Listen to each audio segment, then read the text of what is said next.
What up, Wargamers? Welcome back to the channel. I'm your host, Stos, and today I have Damon with me. Greetings all. And we are here to have a game of Warhammer, the Old World.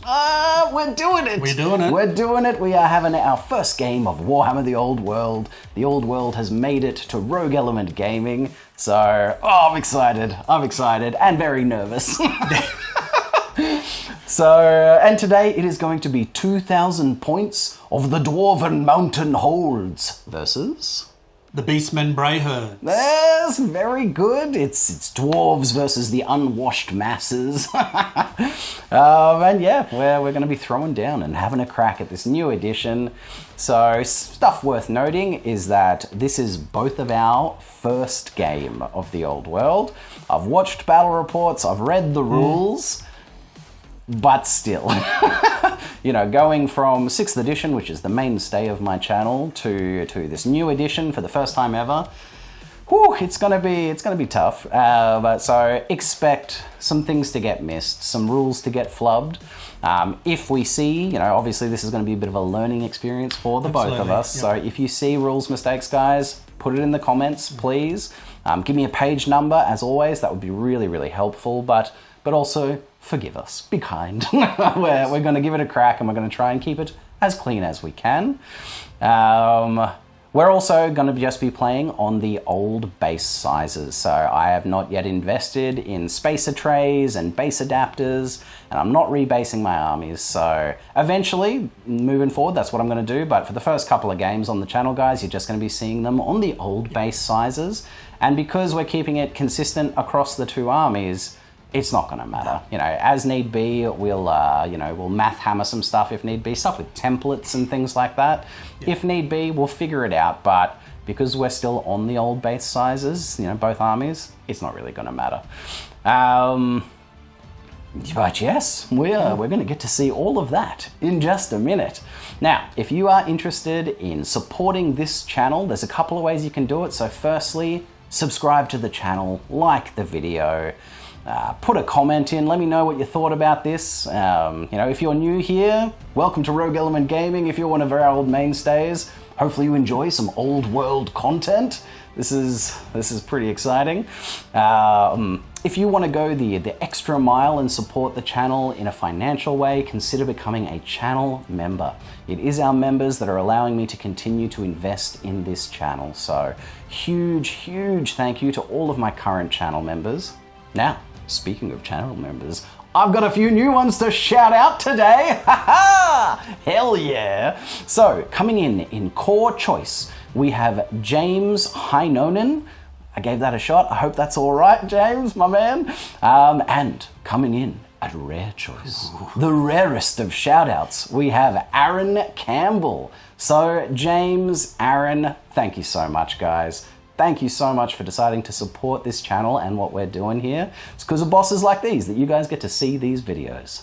But without any further ado, we'll have a look at the armies, we'll have a look at the table, and then we will get this underway.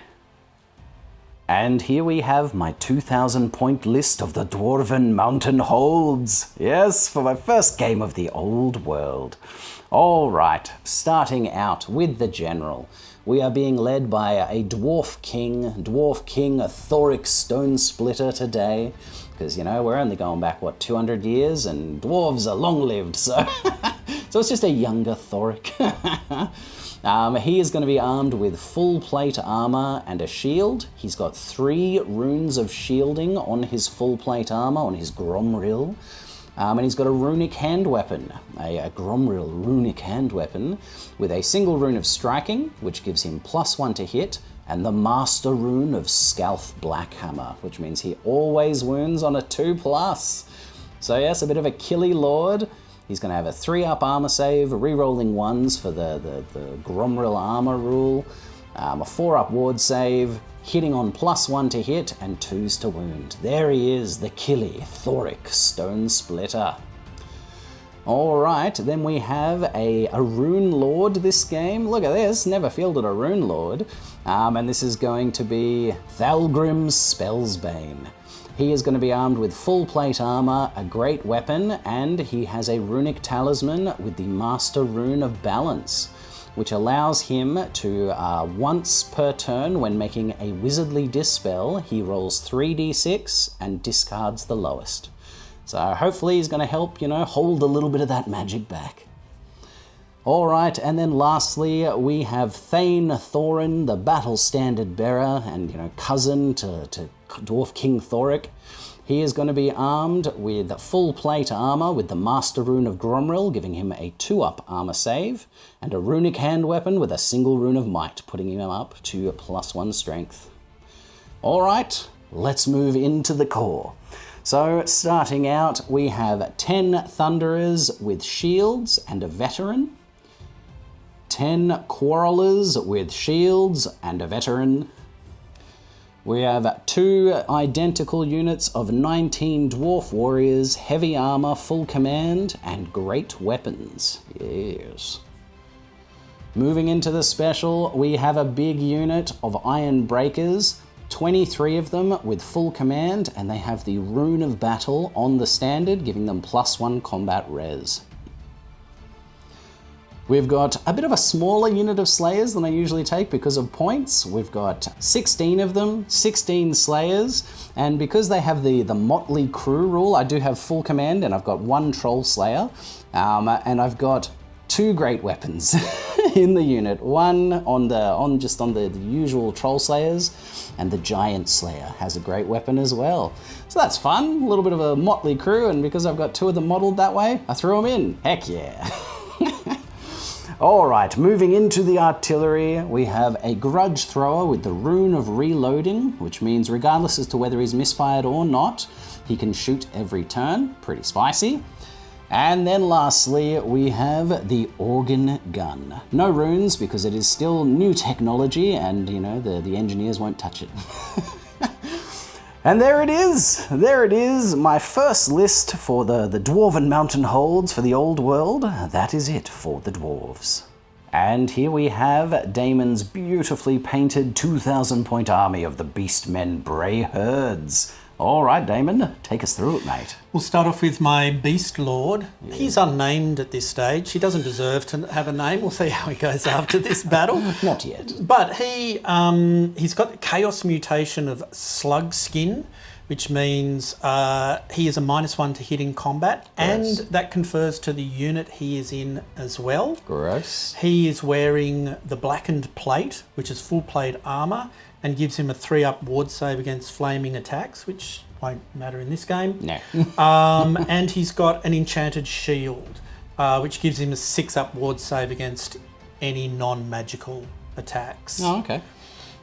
Then we move to, I've got a level 4 Great Bray Shaman. Ooh. He's carrying the Hag Tree Fetish, which allows him to re-roll wounds of magical missiles that he casts. Gnarly. He's also wearing the Ruby Ring of Ruin, which allows him to cast the Fireball magic missile spell. So there's a bit of synergy there with the magic items. Some magic missile synergy, love that. That's it. That's all magical items he has. We go on to my Wargore, who is my battle standard bearer. And as you'll notice, he is mounted in a chariot. Ooh, well, he's fancy man. He's meant to be mounted in a chariot, and that's why he's just stuck on a chariot base. Nah, he's close enough. But he is carrying the Biting Blade, so a -1 AP. He has a shield, and he's carrying the War Banner. So +1 combat res. Very nice. We go to core choices. We've got 1 Tuskor Chariot. Very good. The pig wagon, the Tusky pig wagon. Yes, indeed. Then we've got a unit of a Gore Herd. Now this is a 30 strong Gore Herd. All of them armed with 2-handed additional hand weapons. And a magic banner, which is the Razor Standard, which gives them AP2.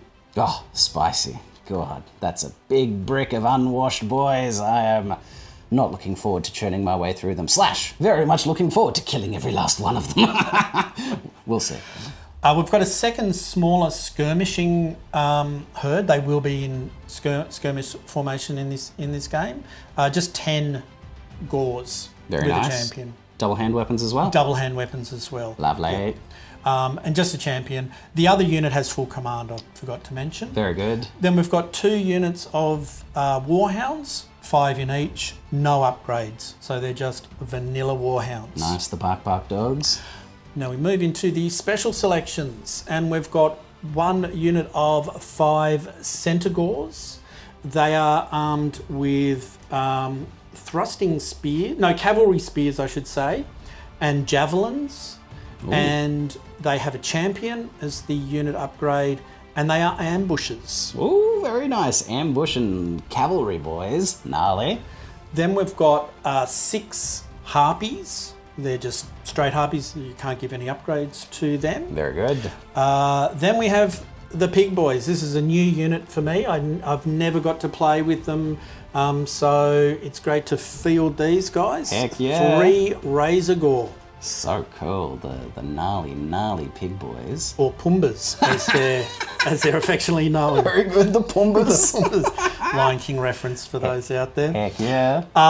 The next choice, we've got 4 Dragon Ogres. Nice. They're armed with great weapons, and they have a unit champion, Shartak. Amazing. I love these old models. God, they're cool and beautifully painted, sir. So well done. Thank you, sir. And the one rare selection we've got is the mighty Gorgon. Oh my God, the big moor. Look at him, the massive beef. We call him Gorgonzola to see how cheesy he will be. Will he be hard like Parmesan, or will be soft and squishy like Camembert? Crumble like feta. That's it. We'll soon find out. Amazing. Very cool, mate. A very spicy looking list. Big 30-man unit of Gores with the magic banner and slug skin, man. I don't like the sound of that at all. But there it is. That is the 2,000 points of the Beastmen Brayherds. Rolling up the spells for the level 4 Great Bray Shaman. All right, mate, let's see it. All right, I'm going with Demonology, the Law of Demonology for my Shaman. Here we go. Okay, we've got a double one, so we've got to roll. So yeah, one of them is 1, 3, and 5. Rerolling that one. Reroll the other one. Another 3. Reroll it again. Here comes the million rerolls. Roll. Good. 4. There we go. All right, Steed of Shadows, Demonic Familiars, Demonic Vessel, and Vortex of Chaos. Right. I am going to choose to drop the Demonic Familiars. Very good. And I'm going to change it for the Law of Beasts signature spell, which is Viletide. Oh, very nice. Which is a 24-inch magic missile, 5d6 strength 1 hits with no armor saves allowed. 5d6. Strength 1, but yeah, no armor saves. That's a big deal for my chunky dwarves. But there it is. There are the spells for the Beastmen Brayherds. And here we are, all set up and deployed for this clash between the dwarves and the Beastmen. So, the basic kind of narrative that we have going on here today is that this dwarven throng has been is returning home to their stronghold of Karak Hirn from a dwarven wedding. They were out at another dwarven hold, and they've been drinking and partying for days, months even, and it was time to go home. And so on their march home, they have encountered, through the mountains of the old world, they have encountered this Beastman Brayherd that is, just rampaging through the local area, smashing things, looking for blood, destroying little dwarven settlements that, dot breweries and whatnot. And that's it. That's it. The dwarves are on their way home and they've encountered a large Brayherd, and we are here to smash them and get them out of our mountains. So we did end up rolling up a scenario, and we rolled 1. We got a pitched battle, which is nice because it's simple and this is our first game. So huzzah! Keep it easy, keep it simple. So that's the scenario and the fluff. let's have a look at deployment. So, going down the dwarven lines over here. Oh no, wait, I'm sorry. We're going to talk about the table and the terrain. So, I did the proper setup of terrain from the book. We got 6 pieces of terrain out on the table. We rolled off to see who would pick a piece of terrain and placed it on the table. Now, in the old world, you're not allowed to place any piece of terrain within 12 inches of the center, which is interesting. I'm not 100% sure how I feel about that, because it's just always going to have this big center open unless you end up playing the watchtower or whatever it is, the one right in the middle. And then you place a piece of terrain, and then each piece of terrain after that can be placed anywhere, but not within 12 of the center or another piece of terrain. And this is what we ended up with. We've got 2 woods. We got a little difficult piece of terrain over here as this little, swampy marsh spot over there. We got 2 hills and a big craggy piece of impassable terrain. And this is how it ended up. And then we've just got some set dressing with our single trees and bushes and whatnot around to make it look, beautiful and lovely out in this semi-winterous mountain pass area. All right, let's have a look at deployment. So, going down the dwarven lines, we've got quarrelers on the hill, next to the organ gun, also on the hill. In front of the hill, we have 20 warriors with great weapons and the battle standard bearer, Thane Thorin. In the middle, we have the 23 iron breakers and the general, King Thorek himself. Next to warriors and the runesmith, we've got the grudge thrower, a big line of thunderers, and then in the woods, the slayers holding the flank, refusing a flank with an unbreakable block. Huzzah! And that is the dwarven lines. Damon, can you take me down the lines of the beasts, I please? can. If we want to start over on my left. Fabulous. I've got my skirmish formation of Goreherd with my level 4 shaman in there. I've got my 2 Warhound units in the front. Behind that, in second row, big block of Gors with my general in there. On their flank is the Tuskor chariot riding battle standard bearer. Very nice. We've got the 4 dragon ogres, the other Tuskor, and then over on my right flank, we've got the Gorgon hiding behind the hill, waiting for the turn 1 dwarven fire. Indeed. And the bacon missile Tuskors on the Razor Gors, I should say, on the far right. Very flank. good. Then over in your deployment Swoosh. zone, there is a unit of scouting harpies. Filthy little Now, boys. they're not going to be able to charge on my first turn, but they're over there threatening artillery and Quarreler Hill. Indeed. And then off the table, waiting in ambush to come on, is a unit of Centaurs. Yes, the potentially drunken Centaurs. And they'll come on potentially from turn 2 onwards. Lovely.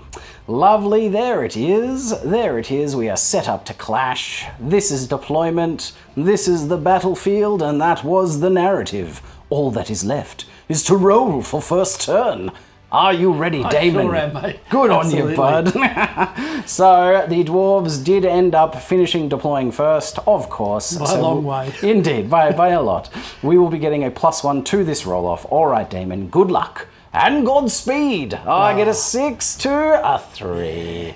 It is going to be Dwarves turn 1. Interestingly, again, in this edition, you don't get to choose whether you're going first. The winner of the roll-off goes first. So we are going to be coming back with Dwarves turn 1. Dwarves turn 1. So we would go into the command phase, / the start of turn sub phase, and I have nothing to do in this phase. So it would be at this point that, if I had magic, I would be casting my hexes or enchantments. I could use any command abilities from my units, but I don't think I have any, or at least I don't have any that I need to use now. And I would also be rallying fleeing troops, which also happens at a different stage of the game now, which is fun.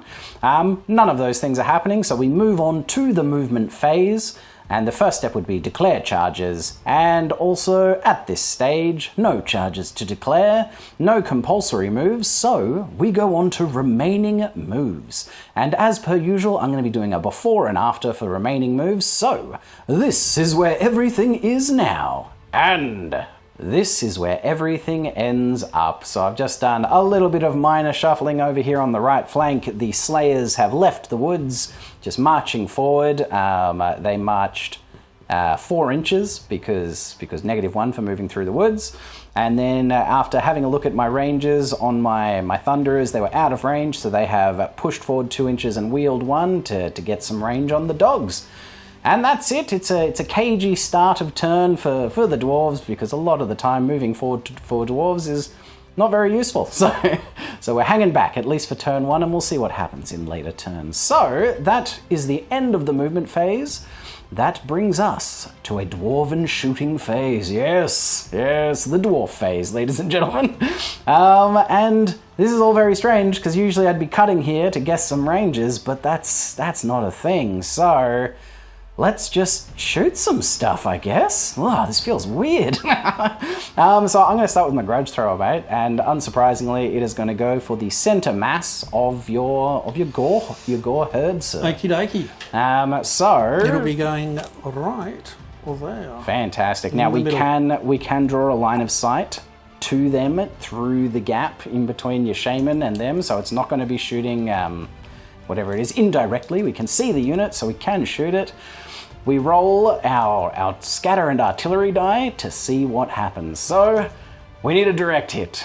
We need a direct hit to start this game out on the right foot. Here we go. Hiya! 8-inch scatter.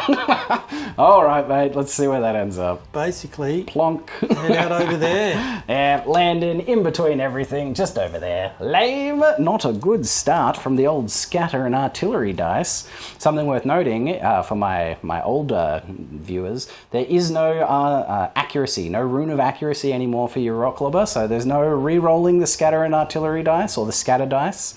So you just got to take it, but there's also no guess range, so swings and roundabouts. What's next? I'm going to save this till later, because I would like to save the best till last. But let's go Thunderers. My Thunderers are going to line up and take some shots on those dogs. So we've got 10 Thunderers, but one of them's a marksman, so I'll do him separately, because he's got +1 ballistic skill, or a veteran in this case. We moved for -1. And we are at long range. So -2 from their 3-up ballistic skill goes from a 4-up to a 6-up. So we need 6s to hit from these Thunderers. They sight down their dwarf-crafted handguns, and grrr, out they come. Oh, wow! Oh my god, 4 6s? That's a bit of a spike, mate. Come on. Just a little bit. Steady on. Yeesh, sorry, David. And then the veteran needs a 5. Nah, damn your veteran. But still, 4 hits from the regular ones, that's pretty crazy. I think I might be out of here. Mate, strength 4 handguns to toughness 3 dogs. 3, I believe that is correct. Yes, we are killing dogs on 3s. We drop 1, mate, but 3 dogs do go down. Yeah, toughness 3. To the puffs of smokes, and the bullets come flying out, and dong dong dong dong, 3 warhounds, 3 chaos hounds bite the dust. Excellent, and yes, that will be a panic check for them. It's still at the end of the phase? I believe so. Fabulous. All right, we'll continue over here with the Quarrelers on the hill. They've only got 1 target, and it is those Razor Gores. All right, we are on a hill, so we can fire in 2 ranks. We are in range, so one of them again is a Dwarven veteran, so he'll go separate. We're at long range, so we'll need 5s to hit against the Razor Gores. Ooh, man, they got less hits than the guys that needed 6s. 2 hits so far, and then from the veteran needing a 4. Yeah, the veteran gets a hit. Toughness of the Razor Gore, sir? Ooh, toughness 5. They're thick pigs. We're strength 4 crossbows, so wounding on 5s. A single wound, sir, and an armor bane. And an armor bane. Yeah, that is an armor bane, which is a whole new thing for me in this game, which is fun. So it's actually -2. Okay, well, I do have a 6 up, so that will be a wound. Yes, So fabulous. 2 left. A single wound comes through onto a razor gore. They sight down their crossbows and most of them go wide. A couple of them fine but don't wound, but one of them gets him right in the face. Lovely. All right, cool. Not too bad from the opening volleys, boys. And then we've got the last little bit of shooting, which is my organ gun. I should have backed that chariot up a bit. Yes, you've deployed the chariot in range. So that's right. My organ gun is going to be shooting at this what are your chariots called? Tuskor chariot. A Tuskor chariot. Shooting out at the Tuskor chariot. So in this current edition, the way this works is we're going to be rolling this artillery dice twice. And that will be the amount of shots we get to take. They aren't auto hits, and you do need to roll to hit in this one. So if you get a single misfire, then you're an additional -1 to hit for whatever you happen to have for modifiers. If you get 2 misfires, then we're rolling on the misfire chart. So let's have a look-see. Let's see how we go. So the first, bunch of barrels, how many shots are we getting? Here! 10! Ooh! Oh, lordy, lordy. Oh boy, that's a good start. And then for the second roll, 6. Oh my god, 16 shots are coming out of that thing. Woof. 16 shots are coming out of this little organ gun into that chariot. Oh boy. Now we are over half range, so instead of needing to hit on 4s, we are hitting on 5s. Mate.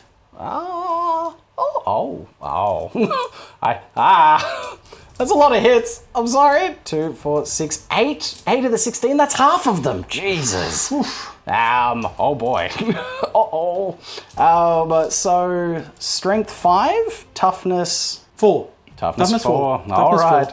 We are wounding that chariot on 3s. And I do drop 3 of them, sir. That is 5 wounds that have come through. One of them is armor bane. What's its armor save like? It has a 4-up armor save. All right, so these ones are just -1 AP, and the armor bane shot is -3. So no armor save from this, so it's taken a wound. It's definitely taken a wound. Yep, so it's on 3. You've got a 4-up armor save, negative by 1, so 4 5-up armor saves, sir. Alrighty. Good luck. You saved 2 of them, mate! 2 of them. Amazing! It takes 3 wounds total. It lives. You son of a gun. Yeah, it's got 1 left. One left. 1 wound left. Well, that was a spicy shot. And we still didn't even kill it. There you go. That's not that bad. Wow. It seemed really bad, but yeah, not that bad. All right. I think that's my turn done. Now, we did actually check while we were, figuring out and gathering dice. Yes. Panic checks are done immediately. Immediately. Yep, you would only do 1 of them in the phase, but as soon as they are reduced by 25%, then the panic check happens. So, sir, let's see a panic check for those dogs. So they're leadership 6. They cannot use the inspiring presence of the general because they are war beasts. How broken is that rule? And a double 1. So, how broken is that rule? How broken is that roll? There we go. They're fine. There we go. Amazing. All right, not a terrible turn. I killed some dogs. I've severely reduced 1 chariot and wounded a razor gore. Not too shabby, but that is it. That is the end of Dwarves. Turn 1. Beastmen Brayherd's turn 1. And we have the start of turn phase, and we just go straight into the command sub-phase, I believe. Yes. All right, sir. We're looking for the gaze of the gods. Gaze of the gods. All right. So, my general, I roll a d6 and consult the gaze of the gods table. What does he get, sir? He gets a 5. So, for the remainder of the game, he's got a +1 modifier to his attacks. Spicy. And can you just roll on this every turn? Yes. That's ridiculous. Yes, every turn. Every turn. Wow, okay. Now I'll do my Great Bray Shaman. Yep. A 2. He just now has, till the start of the next start of turn sub phase, he's got +1 to his initiative, which is not going to have. No, not going to be useful now.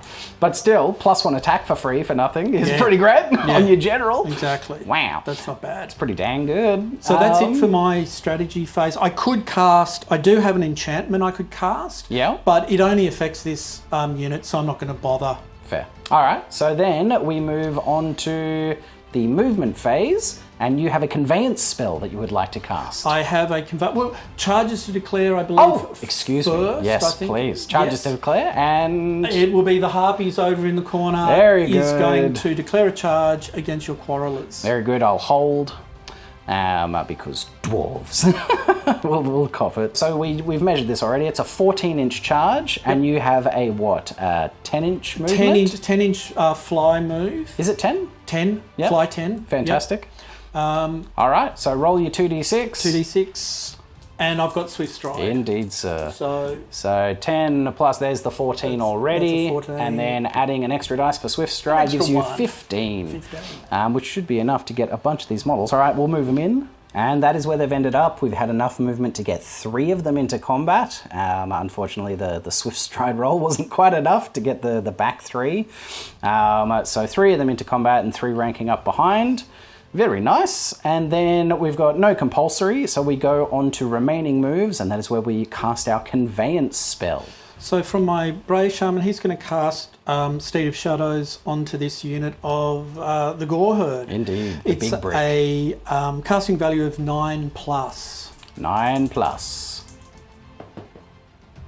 That will not do it. That's only an 8. Oh boy. That's an 8. All right, no conveyance. No conveyance. That's rough. Okay, the first spell of the old world comes and goes with nothing. The fickle winds of magic. Indeed, mate. The winds giveth, and the winds taketh away. All right, so that would just bring us on to the rest of the movement phase, the what is truly remaining. So we'll be back with that. This is where everything is now. And this is where everything ends up. All right, Damon, give me your wrap-up movement phase, please, sir. Basically, everything pushed up as fast as I could. I moved my Bray Shaman with his protecting herd up into the woods to get a protection in the woods and some line of sight to shoot his fireballs. I pushed my herd up, not as far as I would have liked to, because they would have blocked line of sight off onto the right there. So I just pushed everything up I could. Dogs ran as fast as they could, marched straight up. Dragon ogres marched.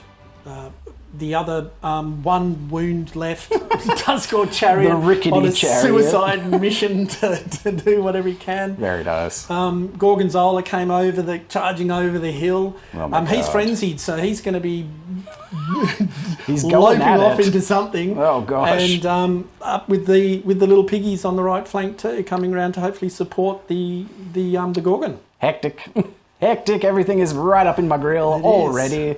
Very nice. So we go on to the shooting phase, you've got some magic missiles to throw out. I'm amazed that I have some things to do in the shooting phase. This is all a bit unusual. Bit strange for a Beastman player. You know what I'm going to do? I'm going to start off by casting a Vortex of Chaos. Mein Gott. Very good. All right. So this goes off on an 8+. Okay. On an 8+, mate. On an 8+. Here we go. What's that? 5 plus 4 is a 9. Oh, that is going off. Now, also worth noting is, silly, I did not move forward I was like, I've got no reason to move forward. I am not in range to do a wizardly dispel with my runesmith, so that means I just get 1 fated dispel for the round. And I don't know if I want to do it on this. All right, I am not going to use my 1 fated dispel, and this is where it's been placed. She's boom right here, and that thing is going to move d6 inches at my start of turn subphase. So, woo, spicy! There's a big, coralescing thing of what is it? It's a swirling tear in reality. Oh my god! Through which demonic beasts grasp at those that venture too close. So yes, there's a big tear in the fabric of reality right there. Chaos spewing out through it. Amazing, very cool. All right, sir, what's happening next? The next thing I'm going to, with the Ruby Ring of Ruin, we're going to cast a fireball. Very good. So this is a power level 2. Yeah. So it's just 2d6 plus 2, needing an 8. And who are we targeting? We're targeting your Thunderers. My Thunderers? Yeah. Oh, very good. Yeah. will go off on, that is a 8, exactly. So -1 because I am at It magic does not resistance. go off because of your magic resistance. Yes, I have magic resistance 1, so... Yes, dwarves. Curse! Yeah, very good. okay. No, that's good. Good. All right. We will big move one. on to the big one. We're going to cast Vile Tide. We're casting this one at your Iron Breakers. Yes, indeed, sir. Because this one ignores armor saves. It does. Spicy. It does. Now, this goes off on an 8. Very good. So you'll need a 9 because we are -1. -1 again. Indeed. Yes. Wow. All right. So that is 13 in total. That is 13 in total, sir. Crap. Well, I will try and use a Fated Dispel. I need to see... I don't think I can get a 13. Wow. I need a double 6. Yeah, double 6. I need a double 6, otherwise I'm getting done. Double 6, now's the time. Double 6? No. I get a 6. Lame. I needed to move forward. I didn't. This will learn me. This will learn me. All right, my friend. It is 5d6 strength 1 hits. All right. Yep. How many hits are coming through? Well, it's many. It's a pretty low roll. Yeah, it's pretty low. So what's that? 7, 10, 12. 12 hits. 12 hits. 12 hits coming through, needing 6s to wound, but you have the something fetish. I have the hag tree fetish. You've got some gross fetish about hags. That's it. The less said about that, the better. Indeed. What happens in the herd stays in the herd. So you will be re-rolling any failed to wound will, here. So yeah. 6s to wound, re-rollable. Yeah. 6s to wound. We get 2 so far. And we are re-rolling the rest. Everything, indeed, sir. Getting another... There's another 3. 3! Oh, Jesus, that was brutal. So I don't think I have a ward. I know Gromrule gives me a 6-up ward save, but I believe that's to non-magical attacks. So, as of right now, that is 5. 5 boys just getting squished. What is it? Like worms? Well, yeah, it's I don't know. Just little creatures, and, cockroaches, and flies and hornets and savage centipedes, all crawling through your armor. Into the gaps. Hence no armor save. Indeed, brutal. 5 iron breakers bite the dust through magical assault of Gribblies. Very nice. And that's not a quarter, is it? So there was 24 in the unit. So no panic check. No panic checks. And that's my shooting phase. Very good, and I believe that's the end of the turn, hey? That will be the end of the turn. Oh no, what am I saying? We have a combat! Mate, we have a combat phase over here. Right. Amazing. We go to the combat sub-phase. Alright, tell me about how a harpy fights. I don't think they fight very well. I hope but not. they have 2 attacks each. Oh, okay, that's pretty good. And their weapon skill is 3. Very good. All right. So that's it. You're going to have 6 attacks hitting on 4s, my friend. First combat of the old world. Dun-dun. 1 hit. 1 hit. Okay. Very good. Okay. Strength 3, little flat boys into toughness 4, thick dwarves, winning on a 5, so. Winning on a 5. Oh, he's done it! There's a win. He's forced an armor save. He's forced an armor save. You're getting very excited there, damn it. All right, we have heavy armor and shields, which gives us a 4-up armor save. 4-up. Hurrah! Raise your... No! No, a harpy swings in and kills a noble dwarf. That's a big deal. That gives us only a single attack back. Single attack back, hitting on 3. Very good. Nice. We are strength 3 dwarf to toughness 3 harpy. We are killing a harpy on a 4. And we do. We slay one in return. Yeah, I've got no protection. Amazing. Very good. All right, sir. So let's do you first. You got a flank charge. Yep. And you did a wound. I did a wound. Yep. I have a rank. Yep. And I am on a hill, sir. Indeed. So I do win by 1. So, what is the leadership test of the Harpies? Look, I'm pretty sure leadership? it's a 6. Oh dear. Yes, leadership 6. Leadership 6. So, all right, so 5. we are doing a break from combat test. So your modified leadership is 5. Let's see what we get. Okay. That's a lot. So yes, that is an 11. I think they're breaking. They are. So because they have rolled above their unmodified, they are breaking and fleeing just like normal old school Warhammer. There is no, falling back or giving ground. They are actually just going to break and flee.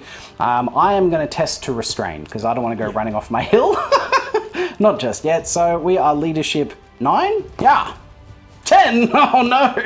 Oh, all right. So we're going to have to chase them. That's not ideal. No. All right, sir. So you are going to flee 3d6? Is that the way this works? All right. So fleeing is still just 2d6, but because they have swift stride, you add a dice. So 3d6 for them, and then I will pursue 2d6 minus 1 for our short little dwarven legs. All right, sir. 3d6 for the harpies. They're going to go a total 10. of 10. Yeah, 10. I need to see an 11 to catch them. I'm fleeing. Oh, I'm not fleeing. I can't believe I failed my restrain. That's very disappointing for the dwarves. But let's make something out of this. Let's see an 11. Let's butcher these harpies. Do it! Nah, I'm going a total of 6 inches.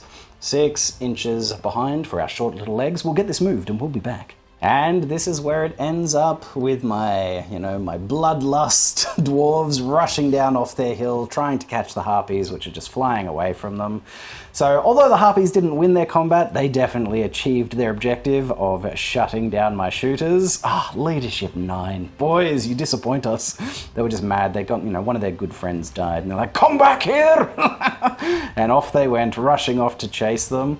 Not a bad turn. This was huge. 5 Ironbreakers killed through magic, and you've got this swirling vortex of chaos. Gnarly. But that is it. That is the end of Beastmen Turn 1. Dwarves Turn 2. And we are in the start of turn subphase, and that is when this swirling vortex, this rip in the fabric of reality, is going to move. All right, sir. All scatter right. And D6. Let's see where it goes, my friend. Away from me, please. That's coming 2 inches forward. Oh, well, it's not going to touch anything. No, it's not. Something. That's something, but oh boy. And there she is. She's pushed forward. She's very much, blocking the move of my slayers, which is a bit disappointing, but hey, that's how she rolls. And funnily enough, I did check. I can't actually dispel it because I would dispel it in the start of my conjuration phase, as long as I am within range to do so from the caster, so not from it. So not moving on my first turn. Big boo-boo. Not good dwarf. Not good dwarf player Christos. But good to learn. So, charges to declare. I don't think I've got any. Obviously I could try and charge these harpies to force them to flee off the table, but I think I'd prefer to reform and get some shots.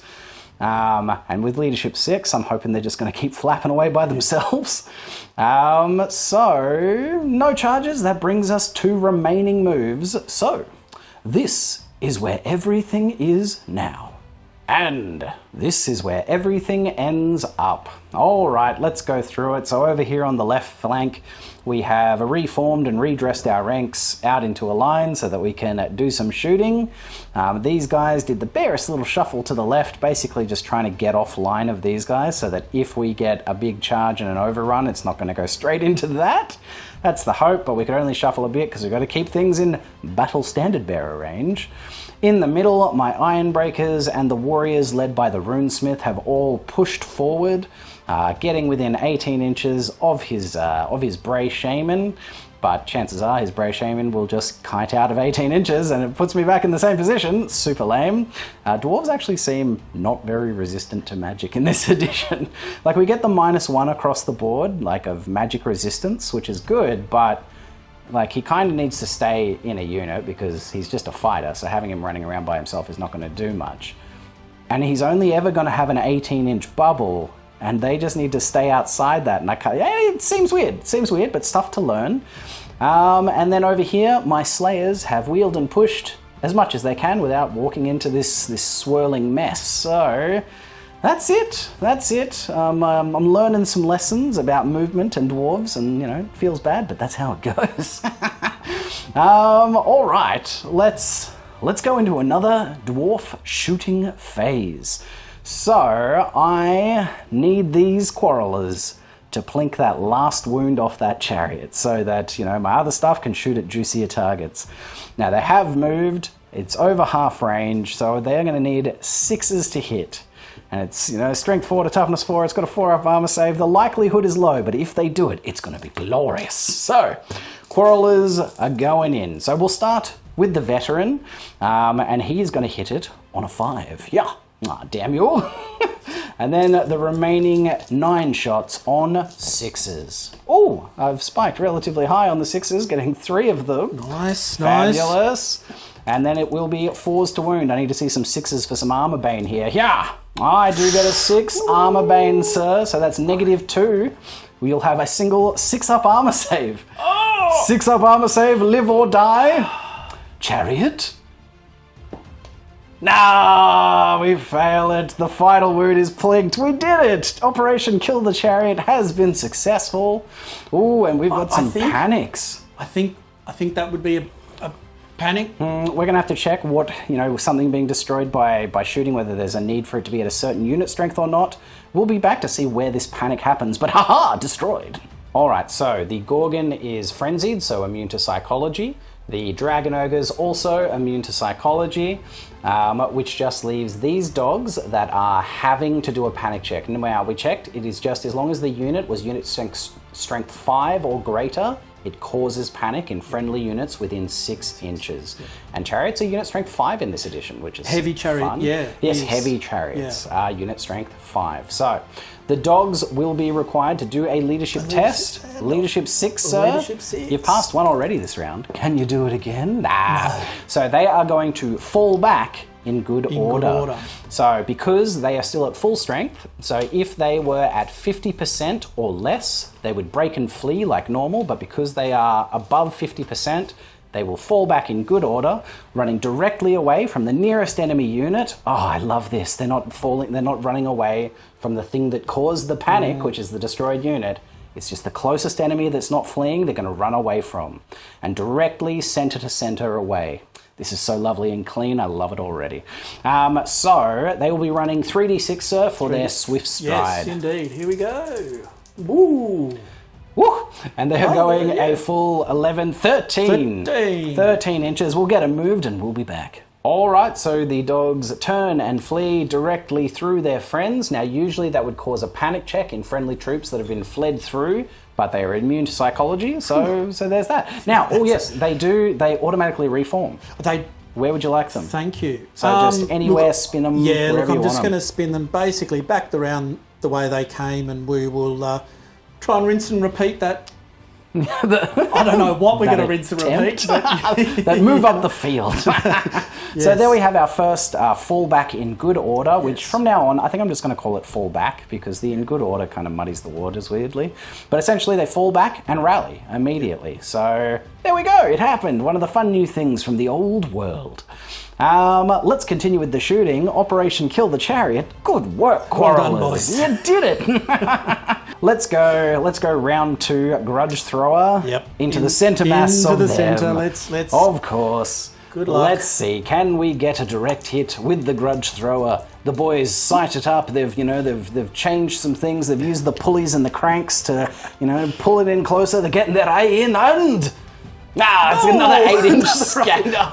Oh my god. Oh, sorry, I moved it. It's going nowhere. I think it's back, going nowhere. it's over this way. Yeah, she's gone. She's flown wide, the Grudge Thrower. Without its rune of accuracy, it's just not doing the business. This herd is just getting splinters of Grudge Thrower and rocks showering upon them, and bits of dirt and dust massing their fur. Indeed. Yeah, just a little extra dirt in their already very dirty bodies. Damn you, Grudge Thrower. 2 rounds in a row. Boo. Boo hiss to you. I'm going to shoot my Thunderers at your herd. I'm going to start thinning the big herd? Yeah, okay. yeah. Sure. Can we get a range check just to make sure I'm not within 12 inches? There's no chance. Miles away. Yes. We're in range, but still too far away. All right, so the veteran will be hitting on a 4. Oh, he does it. Ooh, Lovely. hello. And then the other ones, the normal boys, the what are these guys? Thunderers are hitting on 5s for range. Oh, wow. Okay. We've I'm really not liking it. Well, I should say, you're doing very well, Stoss, with those shooting Thunderers. rolls. Yeah, you suck. You guys. Oh, my units are doing it. I think these guys have whacked a little bit of extra charge in their cartridges. Indeed, mate.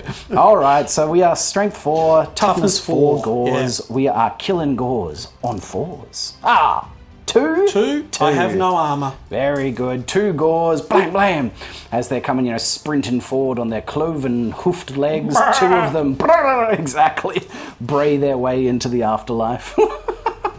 Lovely. Not bad, boys. We copped a couple. Yeah. Not too shabby. And so that just leaves, oh boy, this big boy right here. The best / worst for last. Indeed.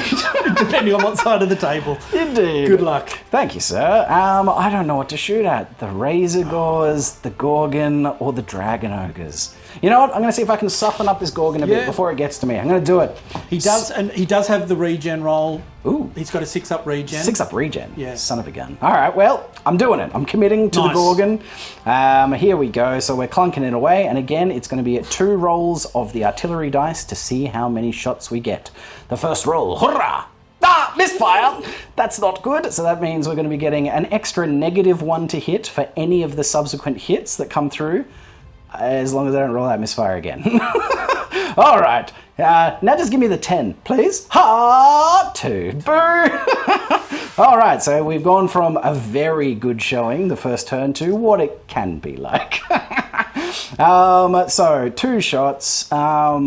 That's more than 15 inches. So -1 for range, -1 for the misfire, but +1 for the large target. So -1 overall, needing 5s.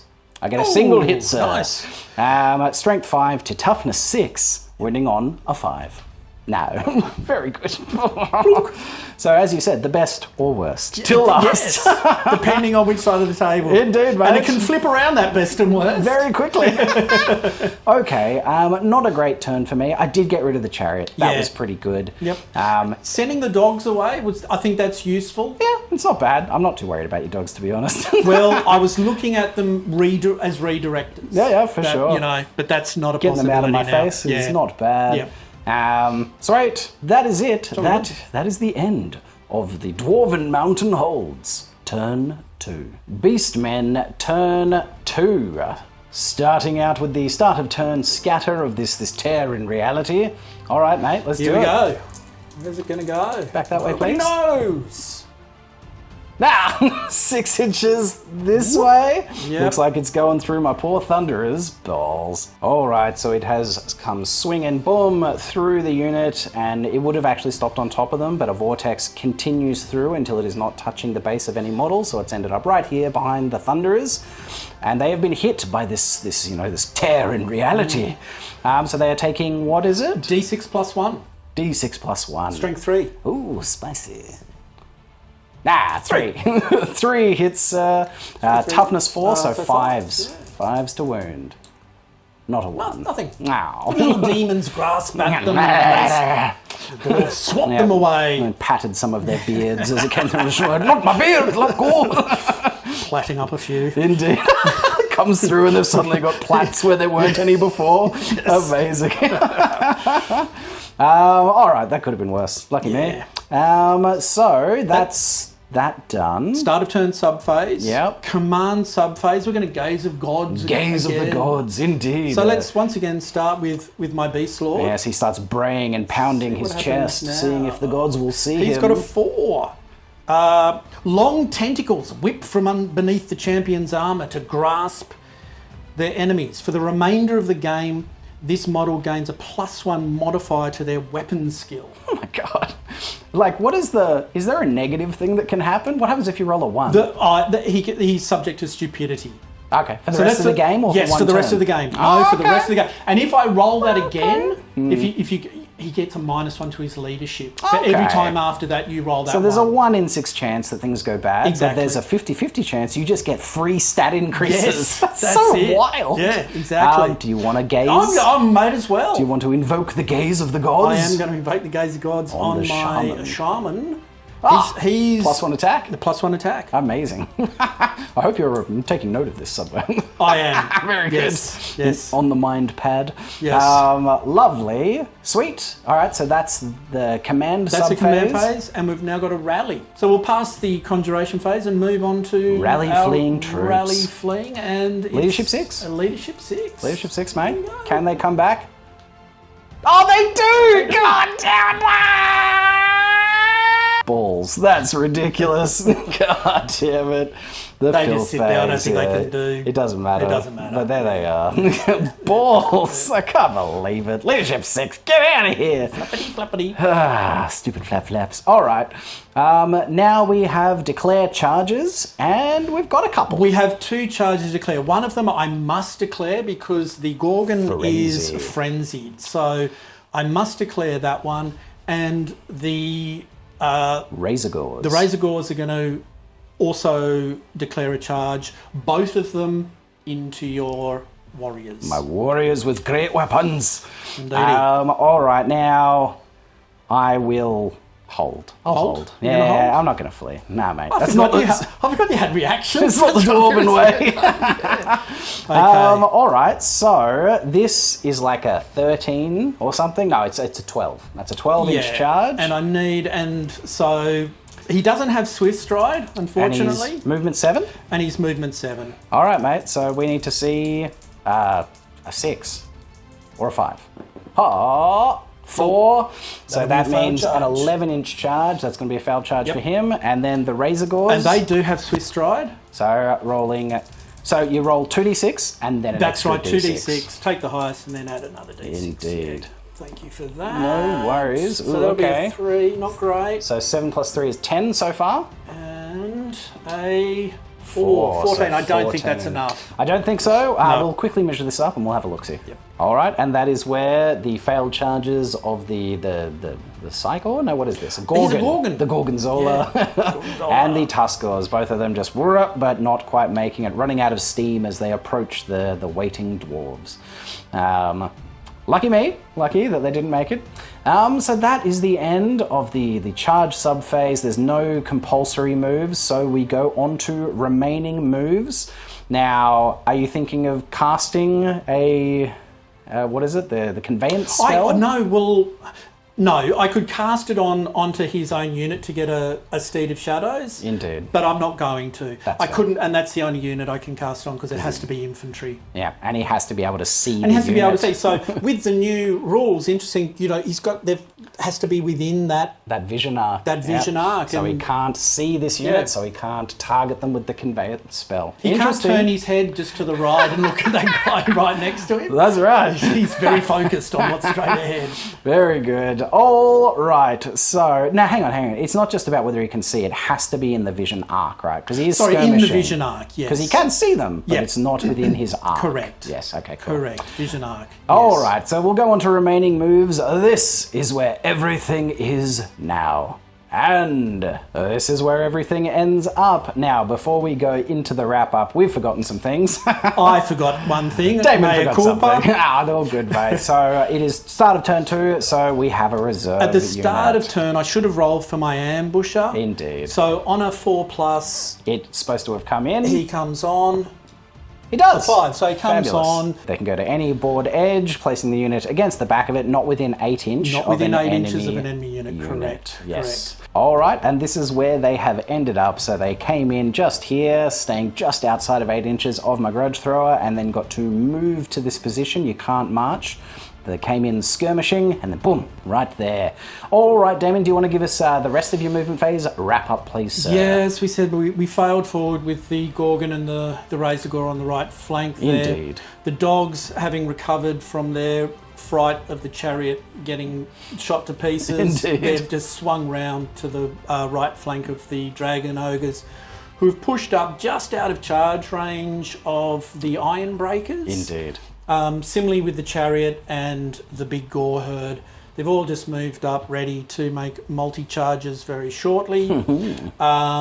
And the Bray Shaman, I can't stay out of this, the 18-inch range, so because I really wanted to keep line of sight onto the Ironbreakers. Yeah, keep hitting them with that nasty magic missile. Yeah, so they've just pushed up into the woods a bit further. Just a normal move, no march, so he can cast. He can keep shooting his missiles. Yeah. Very nice. All right. Well, a spicy little movement phase, sir. The skirmishers have come in. They sound their horns, and the ambush is set. Let's do some magic, my friend. Shooting. Yes, shooting indeed. phase magic. The shooting phase magic. How very strange. So I'm going to start with the fireball again. Yep. At your Thunderers once again. Very good, sir. What do you need to cast it? So I need an 8 plus 2 for the power level, but down 1. Or +4 for the power level, right? No, because it's a bound it's the spell, bound. so it's only 2. Of course, you don't So I'm getting add your +2, wizard. but I'm getting a -1 for your innate magic resistance. Indeed, sir. So 2 dice, +1, needing an 8. Mm-hmm. Here we go. No, yeah, that's an 8. +1 is an 8. That is an 8, sir. So nice. Because yes, it would be +2, but -1, so that ends up as 8. Yep. All right, so I can just attempt to wizardly dispel it this time, and he counts as a level 2 wizard, as a rune lord, so I'm getting +2 to this. Nice. And I need to beat an 8, so I need to get a 9. Yeah. And I get a 6, 7, 8. That is not enough. All right, mate, it goes off. So close. I know, bugger. All right, so this is 2d6 strength 4. Very nice. So 7. Nice. Nice average roll. On Nice 2d6. average. Yes, nice average roll. There's no AP on this. Very good. It is strength 4. Needing 4s. Very good. Needing 4s to wound. Oh boy. That is 4. Oh, very nice. 4 wounds, sir. We do have heavy armor and shields on those boys. Nice. So we are getting 4 up armor saves because no AP. No AP. No AP. Very good. 4 up armor saves. Oh, we only save 1. 3 boys do go down. Oof. It hurts. All right. Lovely. You can continue with your shooting stuff, sir. Let's keep on with the shooting. So let's now go with the Vile Tide. Oh, the Vile So Tide. this is 2d6 plus 4 Very at good. the Ironbreakers once again. Indeed, sir. Oh, so 5. 9. That is successful. So what do you need to get I it? need an 8. All right, because it is -1 to Oh, go it's against -1, them. so I am on an 8. You got your exactly 8. an 8. Very good, -1, sir. of course. You're Yes, my innate resistance to magic. And again, I will attempt to wizardly dispel, and this time I will use my Master Rune of Balance to Yes. roll 3d6 Yep, and discard the lowest. And you got an 8, so I need to get a 9. Yeah! I'll discard this one, which is 7, 8, 9 for my level 2 wizard. Nice. My level 2 rune smith, so dispel. You needed that. Yep. Very much so. Nice. I did not want to lose another No, 5 Ironbreakers. exactly. Yeah. Good Thank thing. God. Thank God. Huzzah! The Master Rune of Balance and my Rune Smith, he did his job. Shows the difference once you get into that range. Once I got in there. Yeah. Yep. All right. Now, Awesome. the only thing now is possibly that vortex, recasting it. That's interesting. All right, so the way we've read this is we can't cast this spell again because it is still in effect. You would have needed to elect to have the spell, to stop the spell, to have it go away. I don't know what the technical word is for it. At the start of the sub phase. So at the start of the shooting phase, you would have elected to take the spell away, which would have allowed you to recast it. So it just stays there for now. Stays there for now. All right. That's my shooting phase. That's the shooting phase done, and we don't have any combat this round. That's it. So that's the end of the turn. Spicy. Now, I suppose we would be going into the combat phase. Do you want to remove this now, or do you want to leave it there? Because you could choose to remove it now before it... I mean, you could choose to remove it at the start of my turn before it moves. I'll let you think about that. We'll go to my turn and you can decide whether you want it to move or not. But that is it. That is the end of the Beastmen Brayherd's turn 2. jokes, we forgot to throw the javelins of these ones here. So, 2 of them are at long range. They're targeting the Thunderers. 2 at long range needing 5s, and 3 at short range needing 4s. They have quick shot and move and shoot, so they don't suffer a penalty for moving and shooting. All right, sir. So the 2 red ones will be the long range, needing 5s, and the purples needing 4s. Very good. 2. 2 hits. 2 hits. 2 hits, strength what? Strength 4, I believe. Senegor, strength 4. And a javelin strength user? Is strength, 4 for strength of user, correct. Yep, fantastic. All right, 4s to wound here, sir. Oh, look at you. 2 wounds. I don't think there's any... No, there's no AP or armor bane or anything like that with a javelin. Fantastic. Heavy armor and shields. 4 ups. Oh, I can't make 4 up saves, apparently. Lame. Ugh. 2 boys are dead.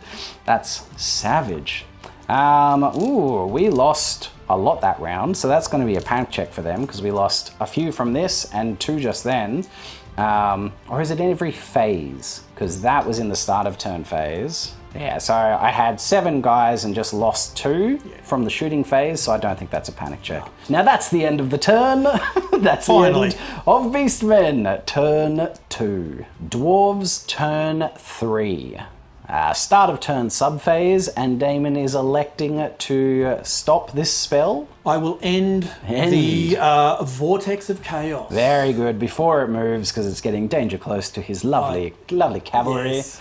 And so the Vortex goes, ends, dissipates back into the nether realm. I don't have anything to do in my command phase, which feels a bit lame, but such is life. And that brings us on to declare charges. And I don't think I have any. You know, you've stayed. I mean, obviously, I could charge these dogs, but that would just be stupid. It's going to be putting me on this ridiculous angle, exposing my flank to everything, so no. And I don't actually have a charge range on anything else. So no charges, no compulsory. That brings us to remaining moves. So this is where everything is now.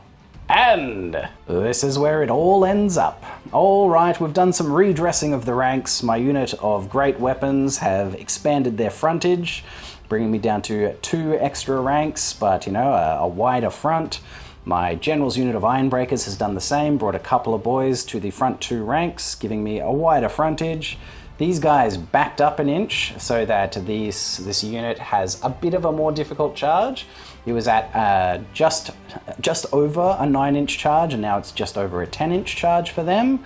My Slayers have marched their way around the flank, trying to come and get relevant. And that's it. That's my movement done. We're basically just, you know, redressing our ranks, preparing for charges, backing up a little bit, hopefully making that one slightly more difficult, and getting ready for the great unwashed masses. So we go to another shooting phase. And you know what? I'm going to leave this one till last this time. I feel like it's been getting stage fright, being forced to go first. And I'm going to leave him to last. I'm going to give you some time. Watch the other boys do their thing first, and maybe you'll get your eye in, fellas. And we are going to start with this lowly unit of 5 Thunderers. Oh, it's so sad. Poor little 5-man. But they're going to try and plink off this unit. They're just going to get some more gauze in them.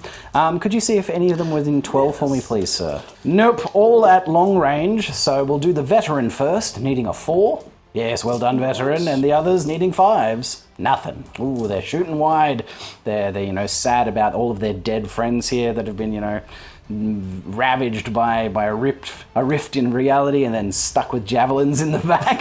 But my veteran has hit, killing on a 4. Dead. Well done, boys. Well done. We'll go over to this other side here, and we'll go my Quarrelers, and they're going to see if we can put some damage into these pigs, because if we can do 2 wounds there, they're going to need to do a panic check, and they're leadership 6, so can see if we can panic those filthy pigs. All right, we are all at short range. We've come into 15-inch range. Love that. We'll start with the veteran hitting on a 3. Ah, veteran, you disappoint me. And then the remaining crossbows hitting on 4s. Oh, jeez. Okay. 3 hits. Oh, man. Okay, we need all of these to wound. Toughness 4? 5. Oh, boy. Okay, yep. Needing 5s to wound. Yeah. 2 of them, mate. Amazing. And one of them armor bane. Okay. Well, that's... I've only got a 6 up. So yes, they have no AP, but armor bane 2. So 1 has gone through, 1 wound is done, but you'll have 1 6-up armor save, sir. 6 up. Live or die. No. So 1 pig falls. 1 pig falls. And that will be an immediate panic check, sir. Immediate panic gain. Leadership 6. Get out of here, you filthy pigs. Hold! Nah, they're running. Alright, so they have panicked and they do run directly away from the unit that shot them, that caused the panic, caused them to lose the casualties. So they have turned directly away and now with Swift Stride are running 3d6 away for a total of 8. 8 inches, sir. Let's get them moved. Alright, and this is where the Razor Gores ended up. They actually ended up on top of the dogs, so they've pushed through just to the other side, which unfortunately does panic the dogs.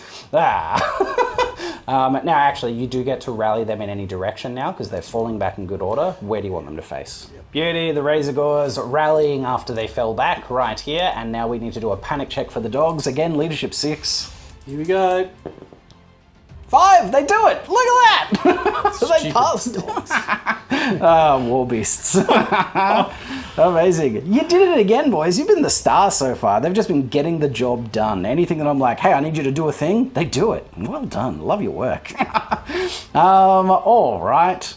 Excellent. Let's do this one. Let's see if you can have a good showing like you did turn 1. Maybe killing one of those removes attacks, whereas just softening him up doesn't. So I'm going to go for them. I'm going to try the Dragon Ogres this round. Although, it's +1 to hit them. Oh, gosh.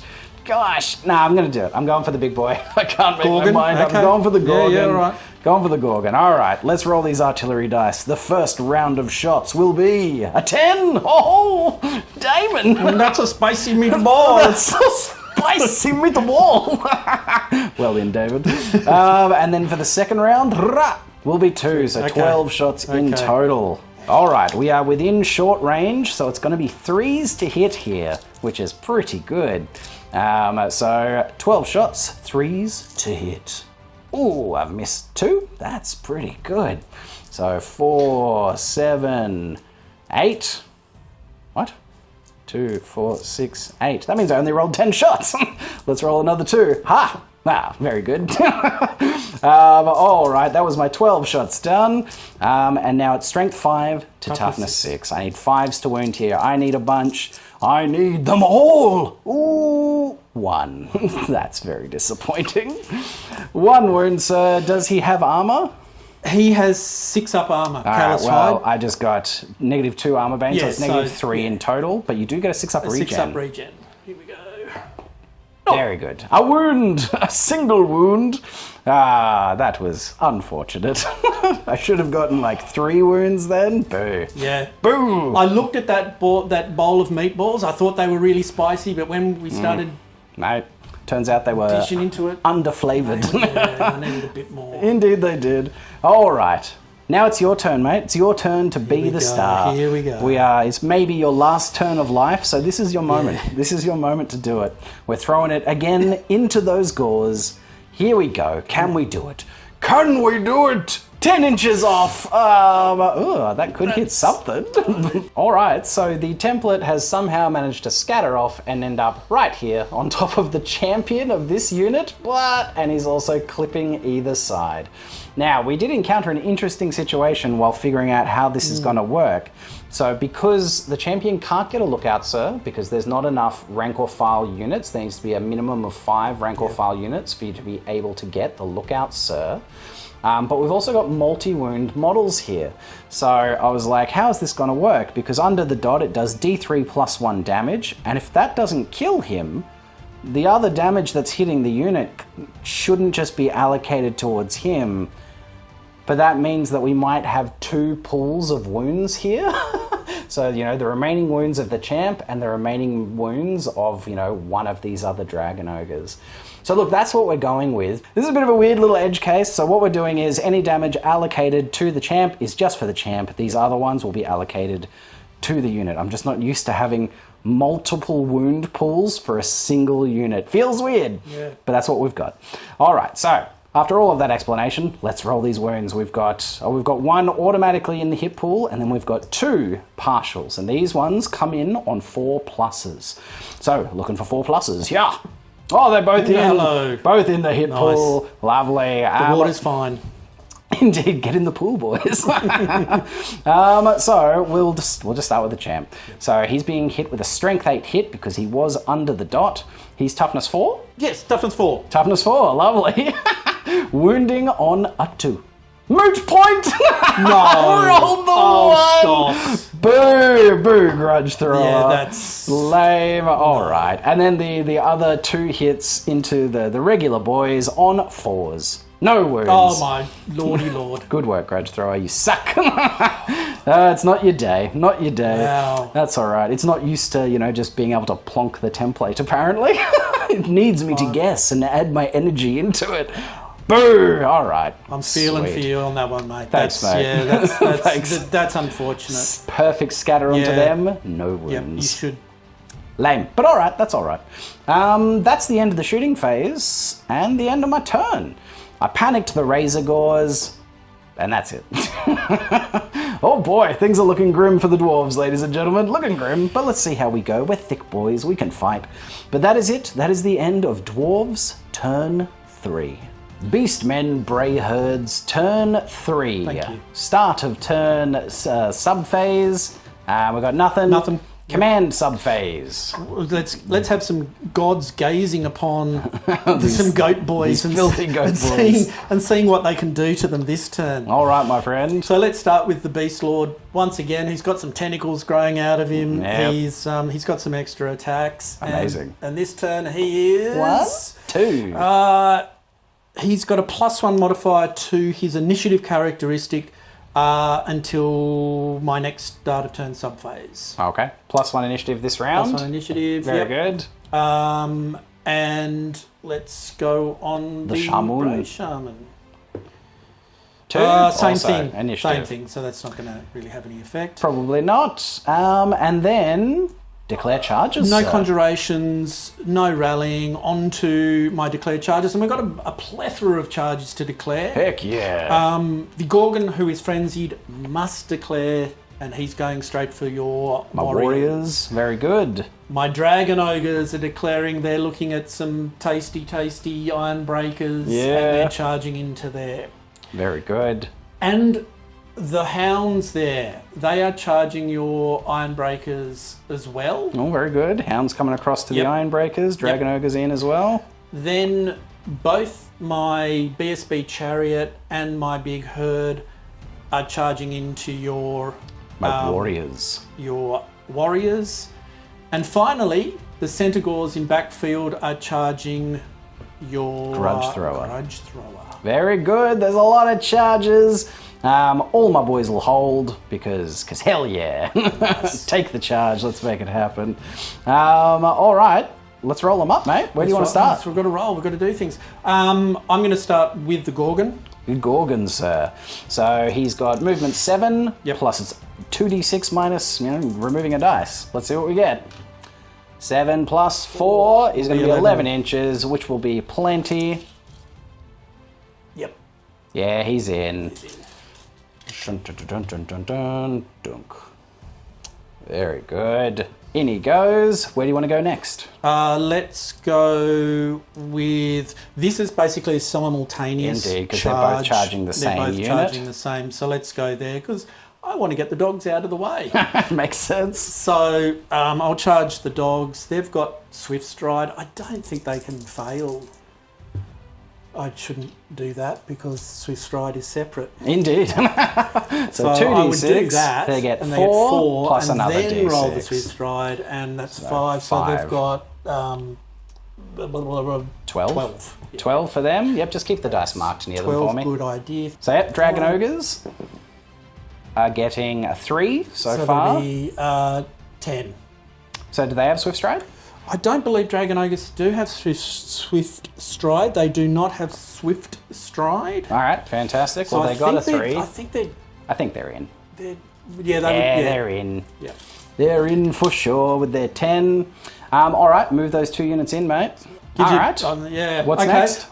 So let's go. Well, let's just keep Moving along. Moving here. These 2 units, again, charging simultaneously. They do. Now, I do get to re-roll charges because of Warband there. Fabulous. So let's go there.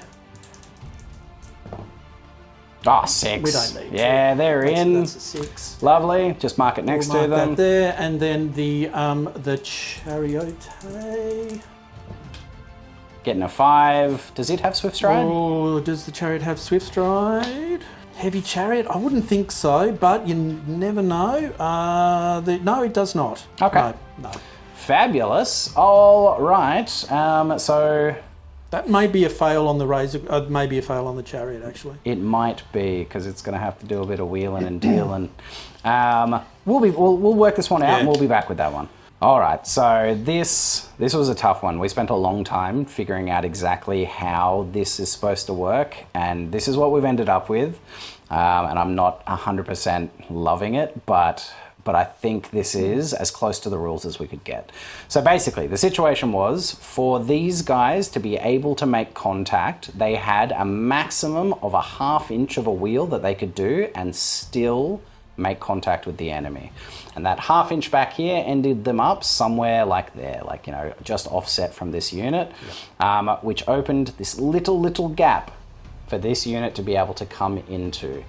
And because of that, because they were only able to make this much space, this unit had to wheel, and they would go through this unit going straight ahead, and then would have to wheel again to be able to come forward and make contact to be able to fit. Because in the end, there was just enough space for them to fit there, but they literally had to go through their dogs, and then they would basically connect with the gauze, and then wheel again to be able to come forward and then connect with the enemy. So it would have forced them to be making 2 wheels, plus going straight through a friendly unit. And when we looked at going through friendly units, it says during a maneuver, which is during a wheel is a maneuver, but not going straight. So the thing that's created a fail charge here for this Chariot is this unit not rolling high enough on the charge to be able to wheel significantly to open the correct amount of space for this Chariot to be able to do a single wheel, hit, and come in and close the door. So this is what we've got. I looked into this as much as I possibly could to try and figure out a way for this Chariot to come into this combat, and we just couldn't find it. And it's because the dogs were here, and the dogs charged first, so they were creating a situation that the Chariot had to wheel significantly to be able to come in. And for the Chariot to have enough space to do that, these guys needed to roll higher on their charge to have more of a wheel to open up that space to hit and close the door. I hope that made sense. But we've both agreed that this is what we're going with and moving forward. It's a failed charge for the Chariot BSB, and these guys have just come straight in and maximized. If this is not correct, put it in the comments. Tell me, whether or not, I should have just allowed them to do a big wheel and come in, and, regardless of how much they needed to charge, because like I said, we wheeled them the max, which was a 1/2 inch, and still make it to combat. And it didn't leave space. Let me know, put it in the comments how you would have dealt with this. Should they have been able to just do 2 wheels and come through? We tried doing it the other way and having the Chariot go first, and then that would have created a failed charge for them because they didn't have enough space to be able to wheel out of the Chariot. Put it in the comments. Should this Chariot have been able to make it in here somehow, and tell me how. Give me your rationale. Give me a reference to the rules. But this is how we're doing it moving forward. Feels bad. I'll be honest. It feels bad because it was such a close charge. Distances to get in. They had a 1/2 inch, a 1/2 inch of playroom. I would love my Chariot to be in there, of course. But look, I think this is I'm not unhappy with this being our ruling. I think this is a fair situation. Good man. All right, so that is the charge there. They've failed forward. We have the last charge here, sir. Roll it out. 1d6 first. Sorry, no. What am I saying? 2d6 and then pick the highest. Very good. 6 and then Swift Stride, because why not? Fantastic. 10 on top of their 7. 10. They're in like Flynn. I suppose. How does this work? Is it once again, is there a theoretical base? There should be. There should be a base. Again, these guys should be on bases for the old world, but I haven't done it yet, so sorry, forgive me. But I guess... like, is it a theoretical do you flank? hit a flank? A flank in the War Machine? Let's figure this out. And that is where the Centaurs end up. They moved in, hit, formed a line, and there we are. So that's it. That is the move charges step complete. I tell you what, this took a long time for us. But it's the first time we're playing this new edition, so we had to nut out how this stuff is interacting properly. But we got it. This is it. Let us know if it's right. Haha. Hey, I'm glad it's not a live stream, mate. You're not wrong. You're not wrong, bud. Jesus, it would have been a bad one. So we go to remaining moves at long last. So this is where everything is now. And this is where everything ends up. All right, Damon, give me your wrap up, mate. So pretty simple. There was only a couple of remaining moves left. There was the Bray Shaman with Herd scooted around to the left, lining up for some missile fire spells. The Hounds scooted. I'm trying to get them as far away from stuff to cause any further panic. And the Pigs have trundled forward as far as I can to stay out of that panic bubble that dying dogs can cause. Indeed. The Harpies up in the backfield, they've just moved, done their 10-inch fly just to sort of get into a possible charge range on the Organ gun. Indeed. All right, that does bring us to the shooting phase, sir. And there's only a little bit of shooting to do. And that is magic. Yeah, I'm going to start with a magical fireball into your Slayers. Into my Slayers? Yeah. How dare you, sir? I don't have many other options. So they are magic resistance 2. 2, mate. Yes, they're extra resisty. I don't like that. Shoot them. But I'm going to shoot them anyway. Very good. So your ring would confer +2. They are -2, so it's just a flat roll. Flat, needing an 8. Here we go. Whoop. 7 will not do it. Will not do it. All because of the dirty -2 resistance. No. Hang on. You rolled. Hang on. Isn't this 7 +2? But isn't it the Ruby Ring of Ruin? Yeah. Do you still have to roll? Doesn't it just go off automatically? No. I've got to roll, and the power level is added to it. Ah, okay. And I've got to beat the casting value, which is 8. Okay. Yeah, it has a casting value. All right. All right. So unfortunately, weird. It doesn't go. Go off. Yes, they're innate magic resistance. Yes. Oh. So now we're going to cast Viletide on them. This is, I'm just going to get a +2. I've got my +4 for the Bray Shaman, but that's going to be dropped down to 2 because of their magic resistance. So once again, I'm needing an 8 with a +2 on the roll. You do get it, mate. What is that? That ends up as a 9. A 9, all right. I need to see a 10. I'm going to use my Fated Dispel, because I don't think I can Dispel while in combat with my Runesmith. My Rune Lord. So my Fated Dispel does the fates. Hold back the magic from my poor Slayers. Come on, boys. Do it! I get a 9. I needed... Oh, wait. You got an 8, didn't you? No, you got a 9. I got a 9. That is a fail. You need to beat the 9, and I got a 9. So sad. All right. Come on then, mate. 5d6, strength 1 hits. Flavor. Oh, it's a big one. I like that. 12, 17, 24 hits. What? Oh, that's savage. All right, roll them out, mate. Get yourself some dice. 10. So let's do 10.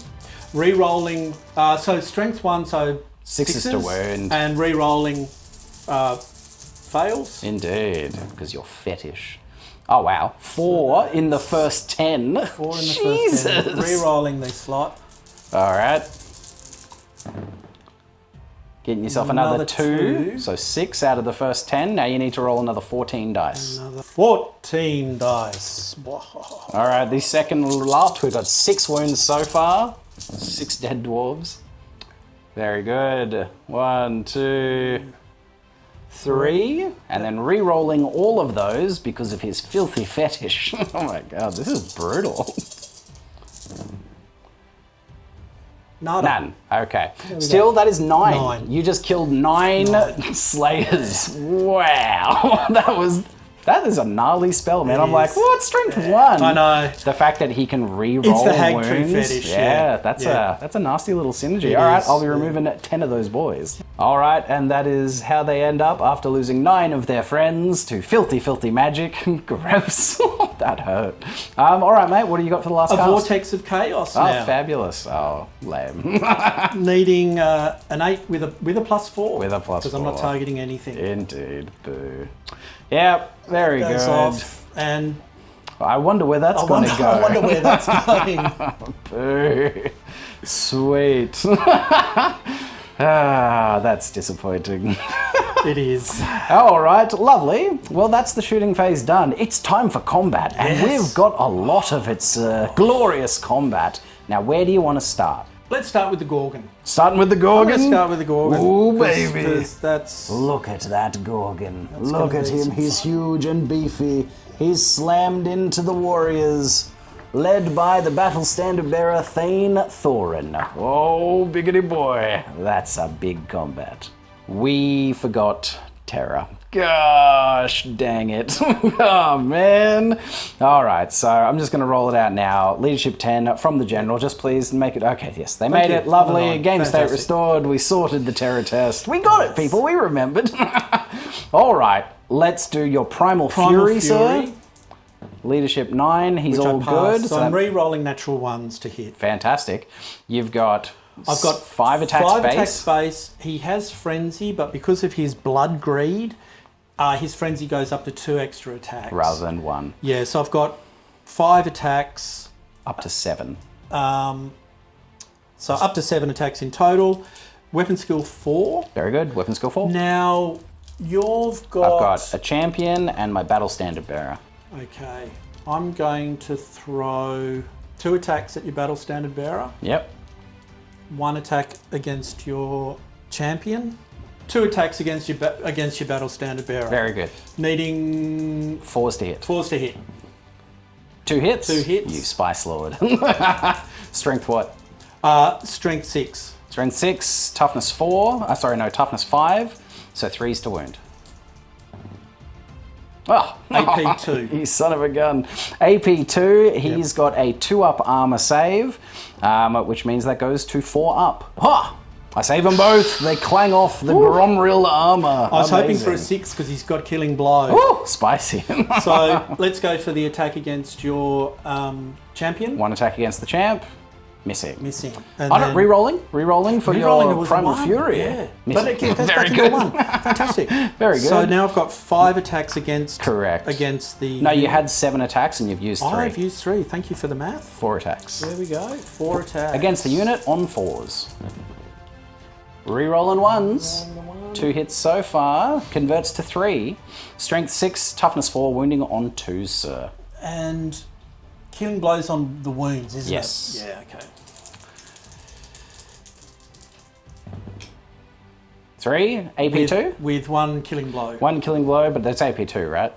They've only got heavy armor. Yeah, AP 2. Yeah. Very good. You kill 3, sir. Boom, boom, boom. 3 dwarf warriors are felled. All right. Spicy. That means I get to strike back, right? You do, yeah. Or does your pickup thing happen before I attack? When does that happen? I've only got stomp attacks now.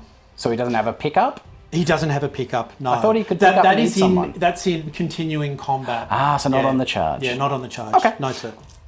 All right, so let's do initiative order. So it would be my Thane first, Thane Thorin.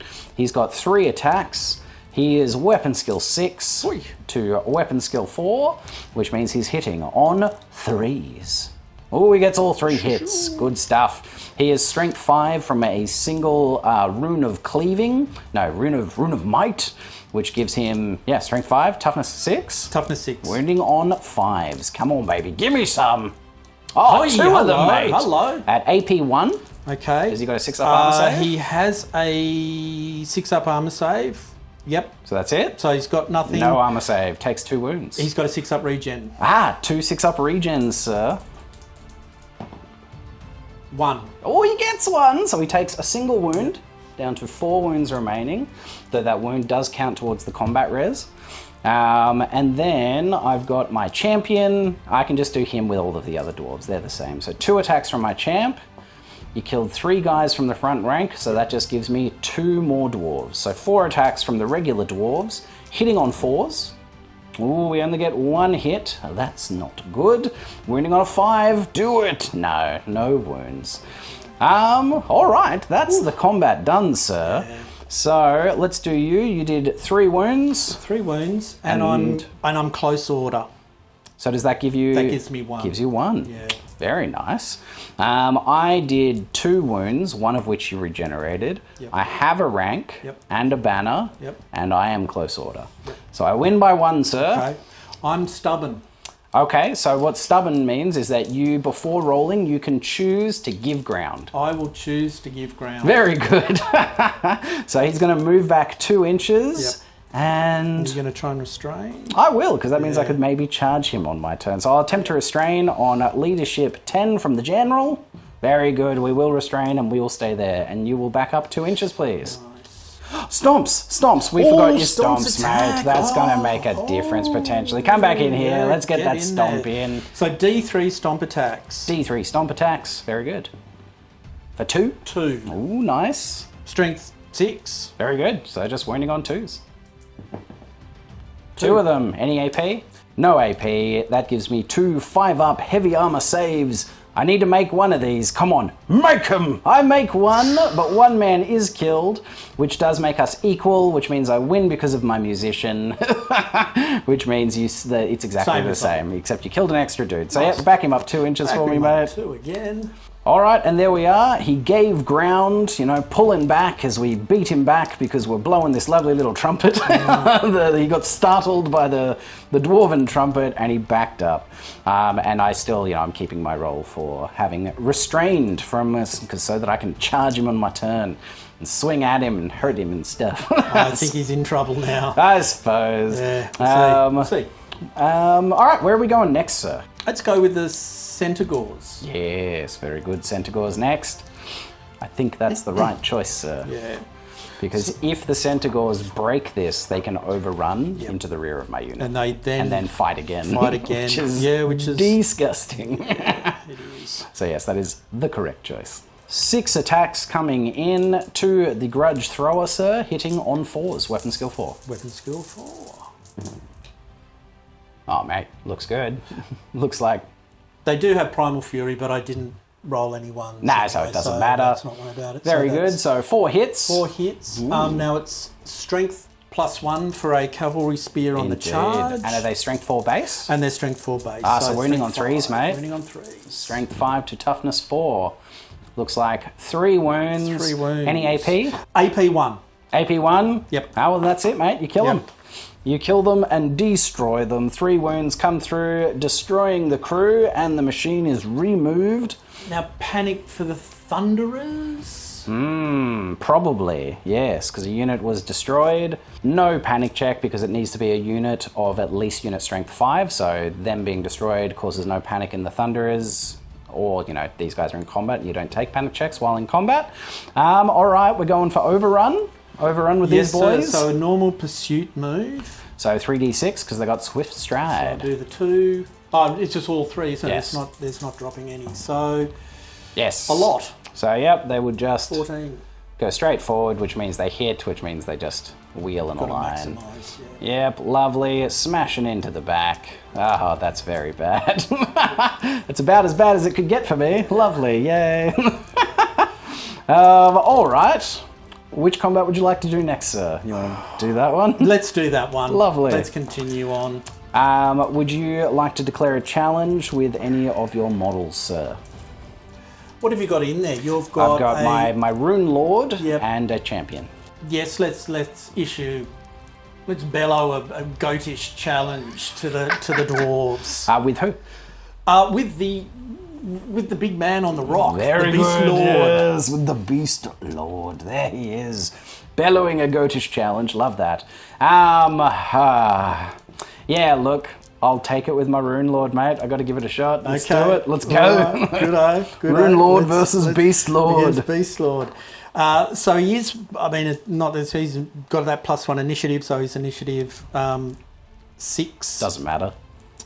He's got an extra weapon skill and attack. So his weapon skill 7. Oof. And he's got 5 attacks. Wow. Now, I got to roll Primal Fury. Yes, Primal Fury. So let's Primal Fury. Leadership 10. Leadership 10. He's fine on a 9. So he's re-rolling any 1s. So we've got... And it also gives him +2 rend, right? He's got, minus... +2 AP? Yeah, minus 2 AP? Yeah, minus 2 AP on his attacks. And is that from the Primal Fury? That's from, it's the faux render special rule that when you are subject to when you've successfully passed your Primal Fury... You get +2 AP. You get the -2 AP. Yes, fantastic. Only when you're using a hand weapon. So Okay. anything else, any other magical weapons or anything else using the faux render doesn't apply. Lovely. So 6 attacks, 3s to hit. I would imagine weapon skills 7. I don't think he's 7. So yep, we'll just go with 3s to hit. I imagine I'm maybe 6 at best. Re-rolling that 1. Very good for the Primal Fury. Missing 1. Missing 1. Very nice. So he is strength 5. I am toughness 5. Ooh. Yes. Ooh. Yes. I'm a thick boy. A thick boy. Wounding on 4s. Oh wow, and you get all of them but 1. 4. Damn you, Damon. You Spice Lord, you. That is minus 2 AP. Cool. Well, he's got full plate, which means he just goes up to -2 from a 4 up. Yep. Is a 6 up. 6 up. 4 6-up armor saves. I think he's dead. Hiya! Sure enough, he takes 4 wounds and he is destroyed. Black. Nice. And he is going to be worth an extra 3. Well, no, an extra 1. He has 3 wounds. He's got 3 wounds. So he's an extra 1. He's worth 4. All right, continue. 11 attacks coming in from the Gores. Their weapon skill 4. Very good, as am I, sir. So 4s to hit. Re-rolling 1s. No, I should roll. I've got to roll the Primal Fury for them separate. They do separate? Well, I would think so because they both have, like the Beast Lord has Primal Fury and the unit has Primal Fury. I don't think it would carry over just because the Beast Lord passed his Primal Fury, that would confer it to the unit. I mean, I don't see why not. Like, if the whole unit has Primal Fury, why wouldn't it just be one? They're using his leadership. I don't understand. All right, I mean, just roll it anyway. It's a 10. Yeah, they're fine. Pass. Lovely. Anyway, so, I would expect that it should just be 1, but I don't know. So 11 attacks. 11 attacks. Re-rolling 1s. There's a couple of 1s there. Yeah, 3 of them. And you've only 4. missed 2 attacks so far. Oh, sorry, no, 3 attacks so far. Yep.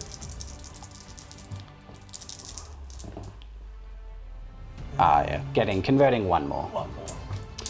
Sweet. Looks like 5 hits. Yep. Now they're strength 4 on the charge. Spicy. So wounding on 4s.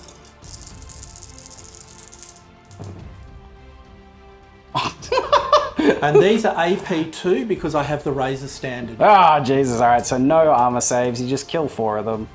Ah, boy. Wow. Very good.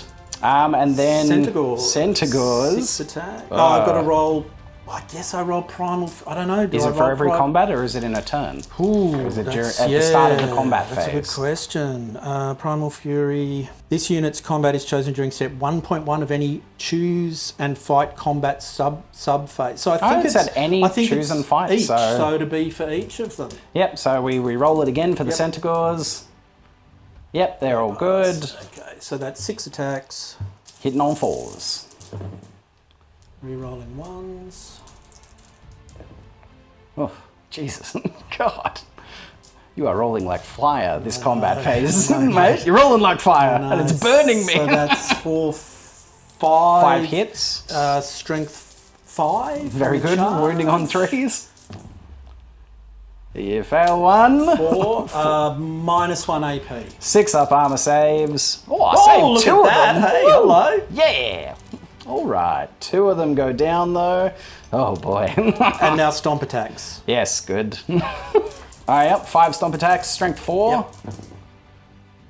Getting 1. 1. Ah, All right. No AP, No so AP. 5 up armor No save, save. and you do kill another one. All right, so now I get to strike back. All right. So you killed 3 from the back in total. Yep. So I'll have 1 to strike back from the back. You killed 4 from the front. Yep. I'll have my You'll have champion your to strike back. Yeah. And yeah, I don't think my champion's... Which one's your champion? Is it My that guy? champion, yeah, that guy. All right, I'm yeah. not in base contact with him, so I'll just throw my champion into the unit. Okay. On 4s. 1 hit. Yep. And 3s, because strength 5. No, very good. Oh, really? Yep, rolled a 2, mate. I'm toughness 4. Yeah, I know. Force for gauze. I know, mate. Yeah, I know. And then we've got 1 guy coming back into your Centigores Yep. on 4s. Oh, I got Nice, 1. yep. And then 3s, toughness 4. Toughness 4, yeah. Ah, killed armor. So they've got cavalry, spears, and shields. Cavalry shears, yep. Just a 6 up. 6 up, so I kill them because I'm neg 2 because of my Sweet. great weapon. So, boom. Ah, great weapons, yes. Yes. Dead Centigore. Cool. All right, mate, let's do you. So you did 4 wounds in the challenge. You've killed a total of 7 boys. You got a rear charge. Yep. You've got a banner. Yep. You've got 3 ranks. I think I'm a... Yeah, so I'd be 3 because I'm a horde. Yeah. Yep, Otherwise, you yep, just get great. 2. 2, yep. And you're not close order? No, you're open order, right? I am open order. Yeah, so you don't get the extra round for I that. don't get the open order. But you're a horde, so it doesn't matter. But all right, and I did A wound. a wound. I have a banner. Do you get ranks? No, you disrupt me. Oh no, actually. You're heavy, aren't you? Yeah, I'm heavy infantry. So I need and to you be got 2, 10. 4, 6, I'm 8. So Yeah. yes, and I have a rank. Yep. Hoo-hoo. Not that mattered. But Not that mattered. no, so you've beaten me, sir, by 6, 12, 14. And I think I more than doubled your Oh. unit strength. That's not good. No. Are you more than double? So yes, you do more than double me, mate. So that does mean I don't break automatically. I still have to roll my leadership. But my leadership is reduced to 0, which means all I have is the double 1s. The double 1s to stay, mate. Rerollable for the battle standard bearer. Yes, yes. So looking for a double 1 to stay. The insane bravery rule, because I have been beaten unbelievably bloody. All right, let's see. Double 1. Ha! Oh, one of them came up. Woo! And then the battle standard bearer reroll. Can the presence of King Thorek's personal standard sitting back here give them their insane bravery? No, they will flee, sir. Do you want to restrain with anybody? All right, so both units are electing to pursue. I have to run directly away from the unit with the highest unit strength, clearly those, which means that I run through this enemy unit. And when I do that, we have to take a perils test for every model that runs through the enemy unit. And there's 12. The whole unit's going through, and it's 50-50. On a 1, 2, 3, they die. On a 4, 5, 6, they live. Yeah? Oh. 3 of them. Wow. It's the other way around. Oh, really? Yeah. Go on, let's... You go on, tell me, David, how much worse did this get? No, you're right. On 1, 2, 3, you're struck. Thanks, you're good. mate. Yeah, no. Yeah. Take my one little moment of glory from me. I know, I'm not going to do Very that. good. 3 people get cut down as they run through the enemy. And then I'm going to run my 2d6 away. 2d6 minus 1 for my short little legs. For a total of 4 inches, sir. All right, and this is where my fleeing unit ends up. And as far as we can tell in this edition, as opposed to, say, 6th edition, it's not that they have to equal my roll. So there doesn't seem to be any abstraction to this. So these guys don't need to equal my roll of 4. They just need to make contact with the unit. So instead of, needing to roll or equal or exceed my pursuit, my flee, in this case, that is exactly what they need to do. I ran 4 inches from them. But then how did I end up all the way out here? This can't be right. I'll need to look at that, because that is not 4 inches away. That's not right at all. I've measured something wrong here. But anyway, there's no abstraction to the pursuit roll. You actually just have to go from where it ended to the unit. All right, so this is where I actually ended up. So my 4-inch move didn't actually get me all the way through this unit, so I've just pushed through until I was out the other side. So I am right there. Do I have to be staying an inch away from you though? Should I be an inch away? Because you have to stay an inch away from enemies, right? Maybe not while you're fleeing, whatever. An inch away, one away or the other, probably won't make much of a difference. I'll figure it out in a sec. Pursuit for them, sir? Pursuit for them. So they'll... What a surprise! They get me with 5 inches. 5. Very good. They're tired after all their combat. Yeah, mate. After all their butchery, 2 rounds of combat for them this turn. That's pretty spicy. The unit is removed. So yes, then it would be a leadership test to reform for them, sir. Do we roll both pursuit movements before you do this part? Surely not. We do one at a time. I don't know. Whatever. Let's do this one. You want to do? Yeah. Okay. Yeah. Reform them, or leadership test to reform. Leadership 10. Yep, they're fine. There we go. Reformed like that. Pursuit move for those boys. Going 8 inches, so they will chunk, chunk, chunk, chunk, chunk, and hit the friendly unit, and stop immediately. And then they can. So can they reform? Because they didn't cut them down. Do they get a reform if they don't cut down the unit? So this is where this has ended up. So they've tried to pursue and they've hit a friendly unit and must stop like that. And it is only the units that catch a pursuing unit that get to do the leadership test to reform at the end of it. So knowing that, you know, if Damon had known that at the start of the combat when it was choosing, do I restrain or do I chase? These guys would not have chased. Yep. So I'm fine for Damon to just roll your restrain. So leadership test to restrain, sir. You're a gentleman. Please. At this point, it's probably moot. Very good. He gets the 9. So you would have been, what, 4 inches back-ish? Somewhere back here. And you can reform. So reform the unit, my friend. All right, and so that's how they ended up. So yes, we did the restrain. They didn't pursue because knowing the fact that they weren't going to get to actually make it and what is this? And reform at the end of it. So this is how we're going to do it. This is how it should have been done, but we're learning the game. Yeah, we're doing it, people. One step at a time. Cool. So that will be a panic check for these boys right here because all of their friends are dead. And they're going to run. Very good. And they're going to run from the closest enemy unit, which is... So they're going to run from them, going a total of 7, because -1 for short dwarf legs. All right, boys, off we go. And that is where they end up, running into the woods after their friends got butchered right next to them. You know, they've had a bit of a rough trot themselves, and they're obviously shaken. They're turning and bailing. Oh boy. All right, we've got 1 combat left, and it's another big one. It is my general and his iron breakers versus the charging, slavering dragon ogres. And the wolves, sir. Now, would your dragon ogre like to declare a challenge? Oh, no. Very good. Thorek, King Thorek, will declare a challenge, sir. And I have to accept that. Bellow out a dwarfish challenge in Kazalid. You don't know what he's saying, but it sounds angry. Yes. Very good. So let's do the challenge first, sir. And undoubtedly, you will be going first. I don't know. I'm initiative 2. So with the charge, I'm a 5. No, I'm a 4 because I've got great weapons. A Dwarf King is also initiative 4, so we are doing simultaneous attacks from this Dragon Ogre Champion and Dwarf King Thorek Stonesplitter. Seeing as you're the active player, mate, you can roll your Yeah, okay. So I've got 5 attacks. Fabulous. 4 attacks for a champion, and weapon skill 4. Very good, hitting on 4s, sir. Very nice. 3 hits.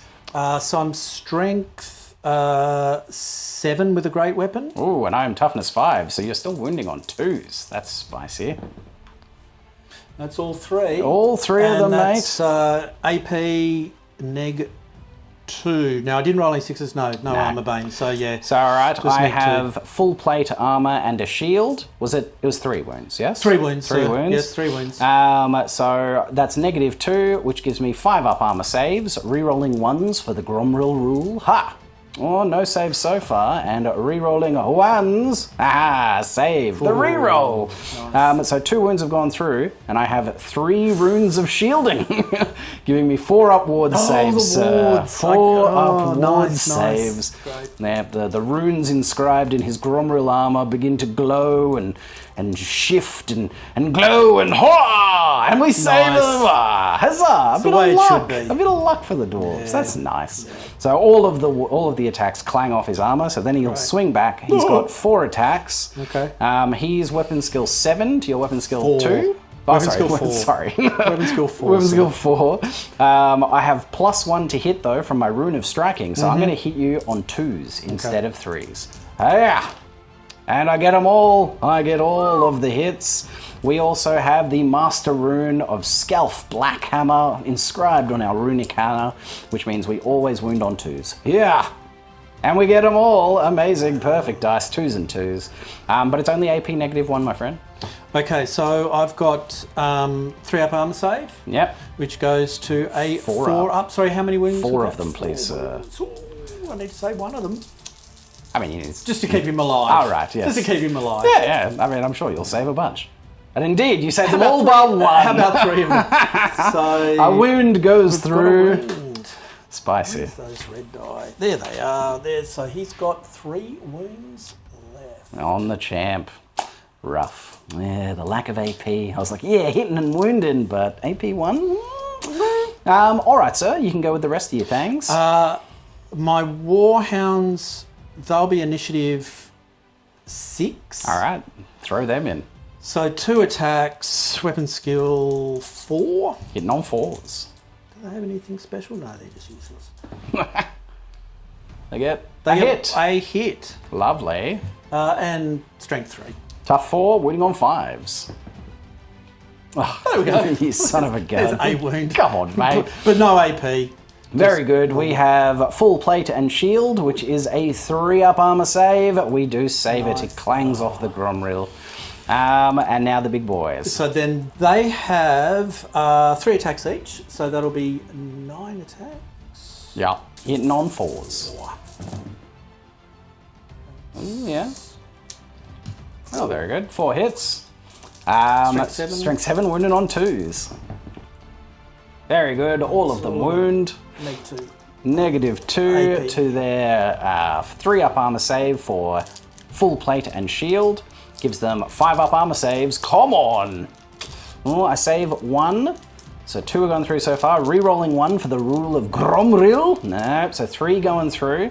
And then they get 6 up ward saves. because that's what they get. Yeah, they've got an innate 6 up? They do, yeah. Nice. The whole unit has an innate 6 Okay. up against non-magical attacks. Non-magical. So 6 up wards. Give me 1! No, boo. You kill 3 iron breakers, mate. Oof, that's a big deal. That leaves me with 1, 2, and the champ.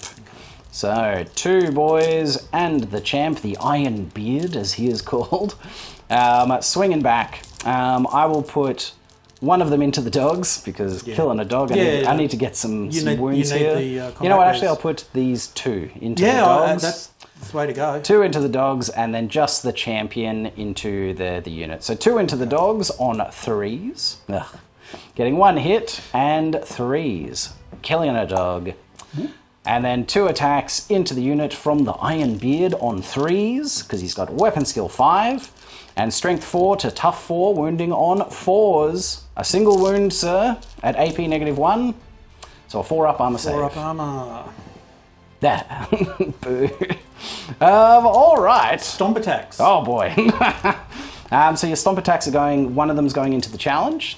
All right, so stomp attacks into the challenge. Nope. Is it just 1 apiece?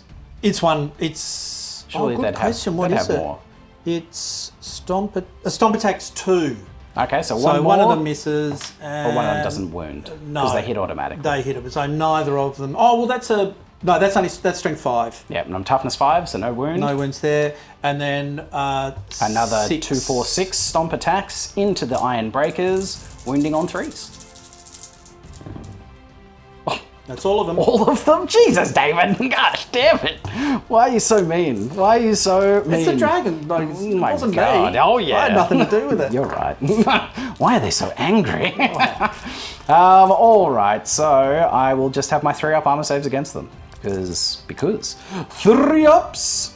I get them all bar 1, but re-rolling for Gromril. 1 does go through. Oh no, and a 6-up ward save? Nah, very good. You do kill him. Black. Okay. Oof.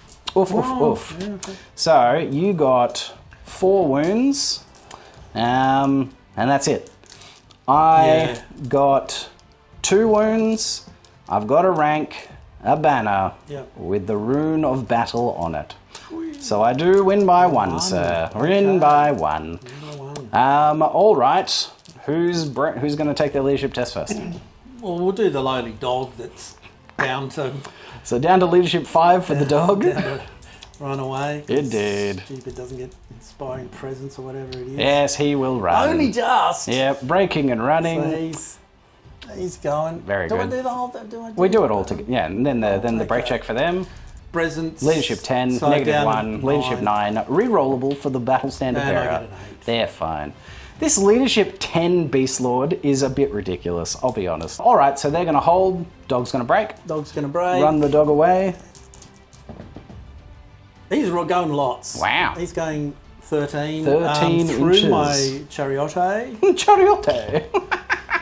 Very good. And that is where he ends up, fleeing away through the chariot out to the back. I won a couple of combats and lost one devastatingly. But that's it. That's the turn. It was a pivotal one, people. Quite the pivotal turn. But that's it. That is it. That is the end of Beastmen Turn 3. Dwarves Turn 4. Kind of. We're kind of dipping back slightly into Beastmen Turn 3. So we did have a panic check that we needed to do from this unit because it got fled through by the dogs, and there is no unit strength cap to things fleeing through that make you do a panic check.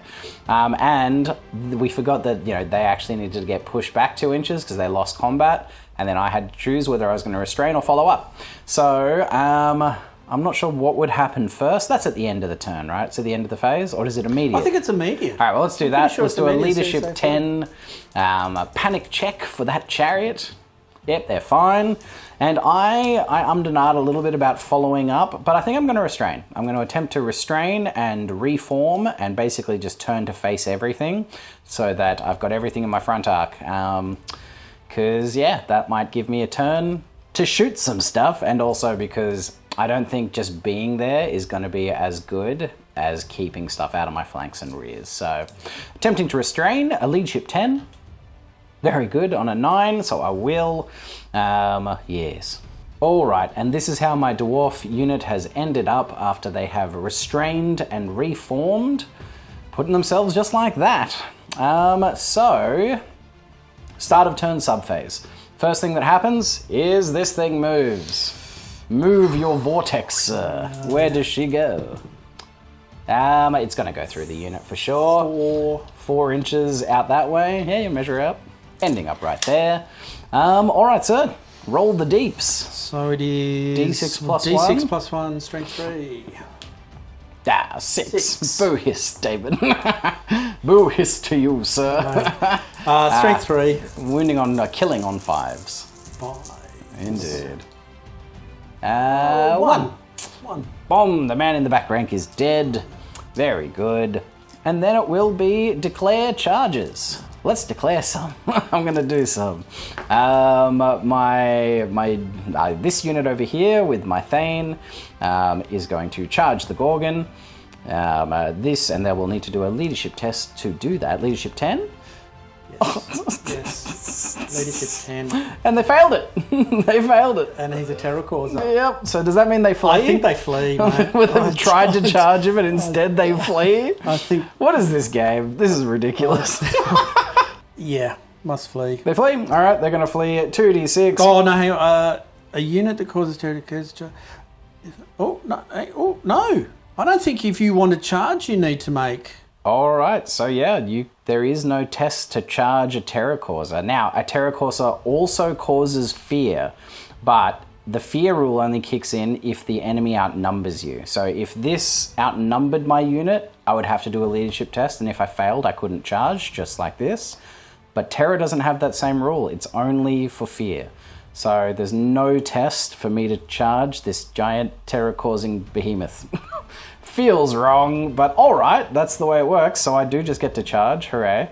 My unit in general, my Ironbreakers in general, are going to declare a charge against the big herd, because why not? Go for glory in my final moments before everything crumbles. And my Slayers are going to declare a charge into the rear as well, to see if they can get a long bomb charge, because any charge is a long bomb charge for a dwarf. And see if I can, remove those rank bonuses. That'd be pretty spicy. So that's it. Charge reactions, sir. Well, we've got to hold because it's I'm a gore in a dwarf sandwich. I don't think I've got anywhere to go really. So that way, I don't know. Yeah, look, honestly, I don't think you have anything to fear from these two units. Yeah. So No, we're feeling confident. Yeah, you should be. We're feeling confident, so we're going to cop it. They'll take it as well. Yeah, look, Doesn't have to. He could run. No. Flee before me. No. All right. So yes, charge. Let's roll them up. So this is it's a 2-inch charge because we pushed you back 2 inches. So we're just going to make it automatically. Yes. Ho ho. Dun dun dun dun dun. The dwarves come slamming forward with their great weapons. Amazing. Now we only moved 2 inches, which means we're only getting +2 to our initiative, which is not fabulous. But all right, whatever. This is a 6-inch charge. So we're moving, we need to roll a 3+ on one of these 2 dice. So let's see it. Come on, Thorek. Pump your little dwarven legs. Yes, nice. And so they'll go 3 + 5, so 8 inches there. And that is where the Ironbreakers end up. They get into the rank. I'm not sure what this is, but it's probably pretty big. It's actually just a 6-inch charge if they just go straight forward. So again, we need to see a 3+ on one of these dice. Come on, Slayers, yes! And they are going to get an 8-inch charge as well. We're moving them in, we're doing it! Oh. And that is where the units end up. The Slayers slamming into the rear, and the General's unit slamming into the front. Heck yeah, we did it! We've made a glorious charge, a dwarven charge, yeah!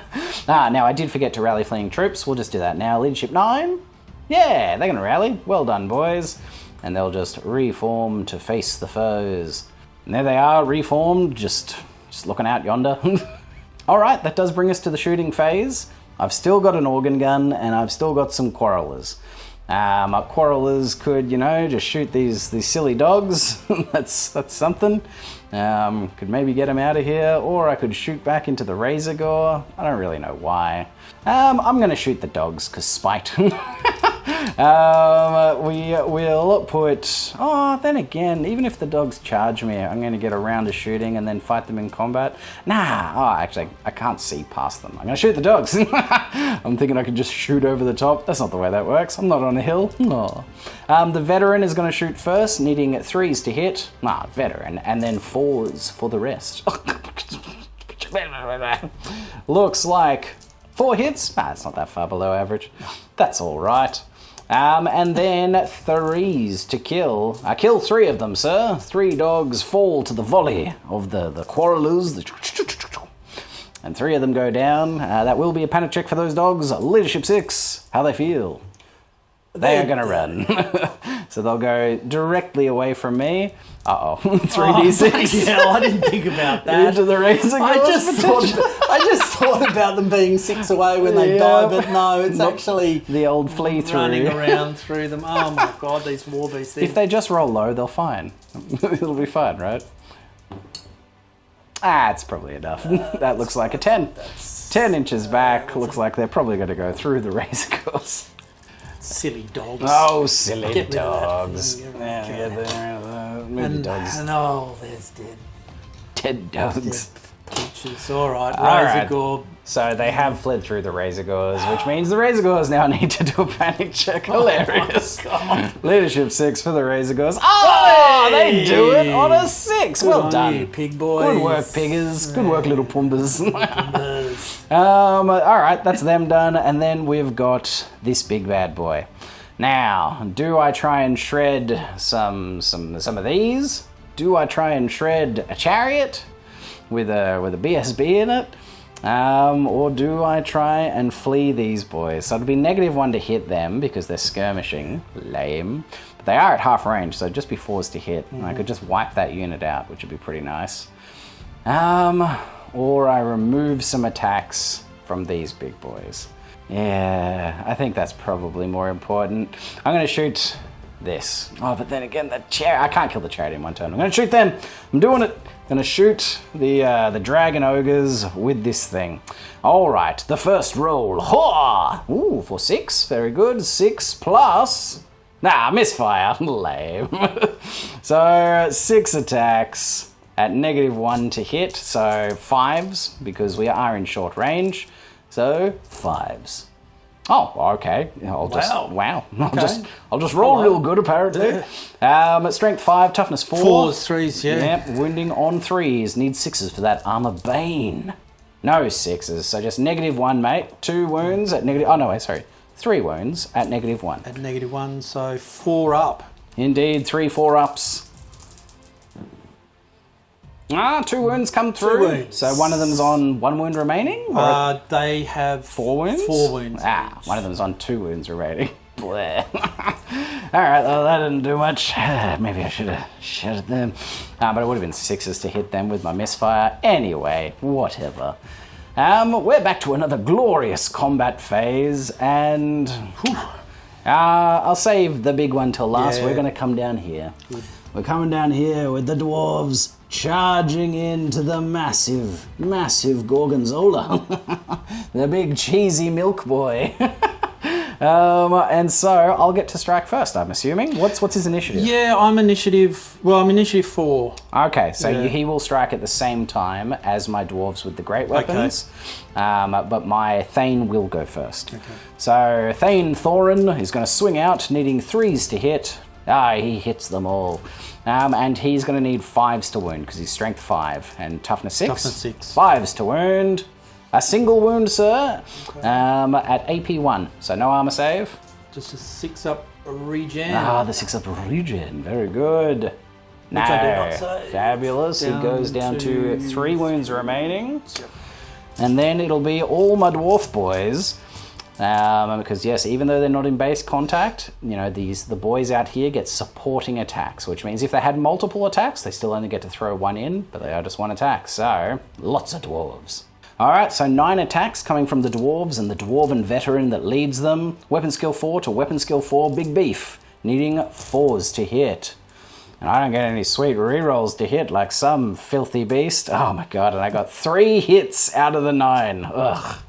And it's going to be 5s to wound. Strength 5 to toughness 6. Wow. No wounds. Brutal. 9 attacks, not a single wound. All right, mate, you can swing back. Primal Fury for me. Very good. Leadership 9.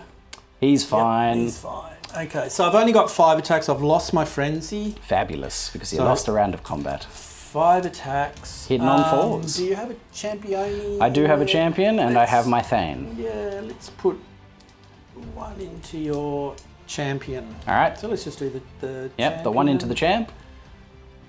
On 4s. Champ. He hits 2s to kill. Strength 6. Yep, 2s to kill. No. Oh, wow. A 1. Ooh, okay. Spicy. I'm going to put 1 into your Thane. So now we should have. I should declare them all. So look, yes. I'll do the rest into the unit. That's fine. You can put 1 into the Thane. No, it's okay. It's fine. It's fine. Let's just go all in because I think I want to get.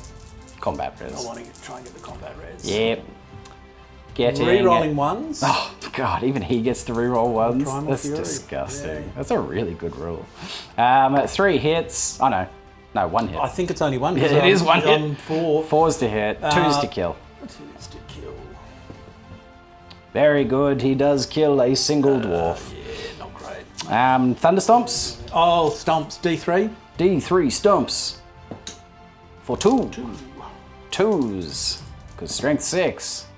2 wounds, 2 5 up, heavy armor, dwarven ringmail saves. Ah, I have not made saves this game. That's very disappointing. All right, so I think you win this time, mate. 3 wounds. That's it. That's it. I did a wound. Yeah. I have a rank and a banner, so we're equal. And I have a musician. So I win by 1 again. All right, mate. Leadership test. I think it's going to be, what have we got? Is it 12 inches from the general? 12 from a general? You do not have his leadership. I do not have it. Okay. So I'm on... leadership 9 down to 8. Leadership 8. And do I have... probably not re-rollable for the BSB? No. All right, no BSB, no general. Leadership 8.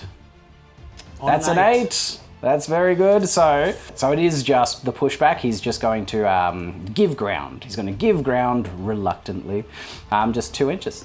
And in this case, do I follow up? I think following up is the only choice, because otherwise I just let you charge me. So yeah, fall back your 2 inches and I'll follow up. All right, so I can't see that I gain any advantage through following up into combat, and because he's going to out-initiative me no matter what, except maybe to my Thane. My Thane's maybe initiative 4. Whereas if he charges me, yes, he has the initiative, but he's going to out-initiative me anyway. So instead, I'm going to attempt to restrain and reform on a 10. Yes. And because that's the case, I'm doing it, people. Look at this. It's Line Hammer. Line Hammer. Boo. I've done it. I am committing the cardinal sin of Line Hammer.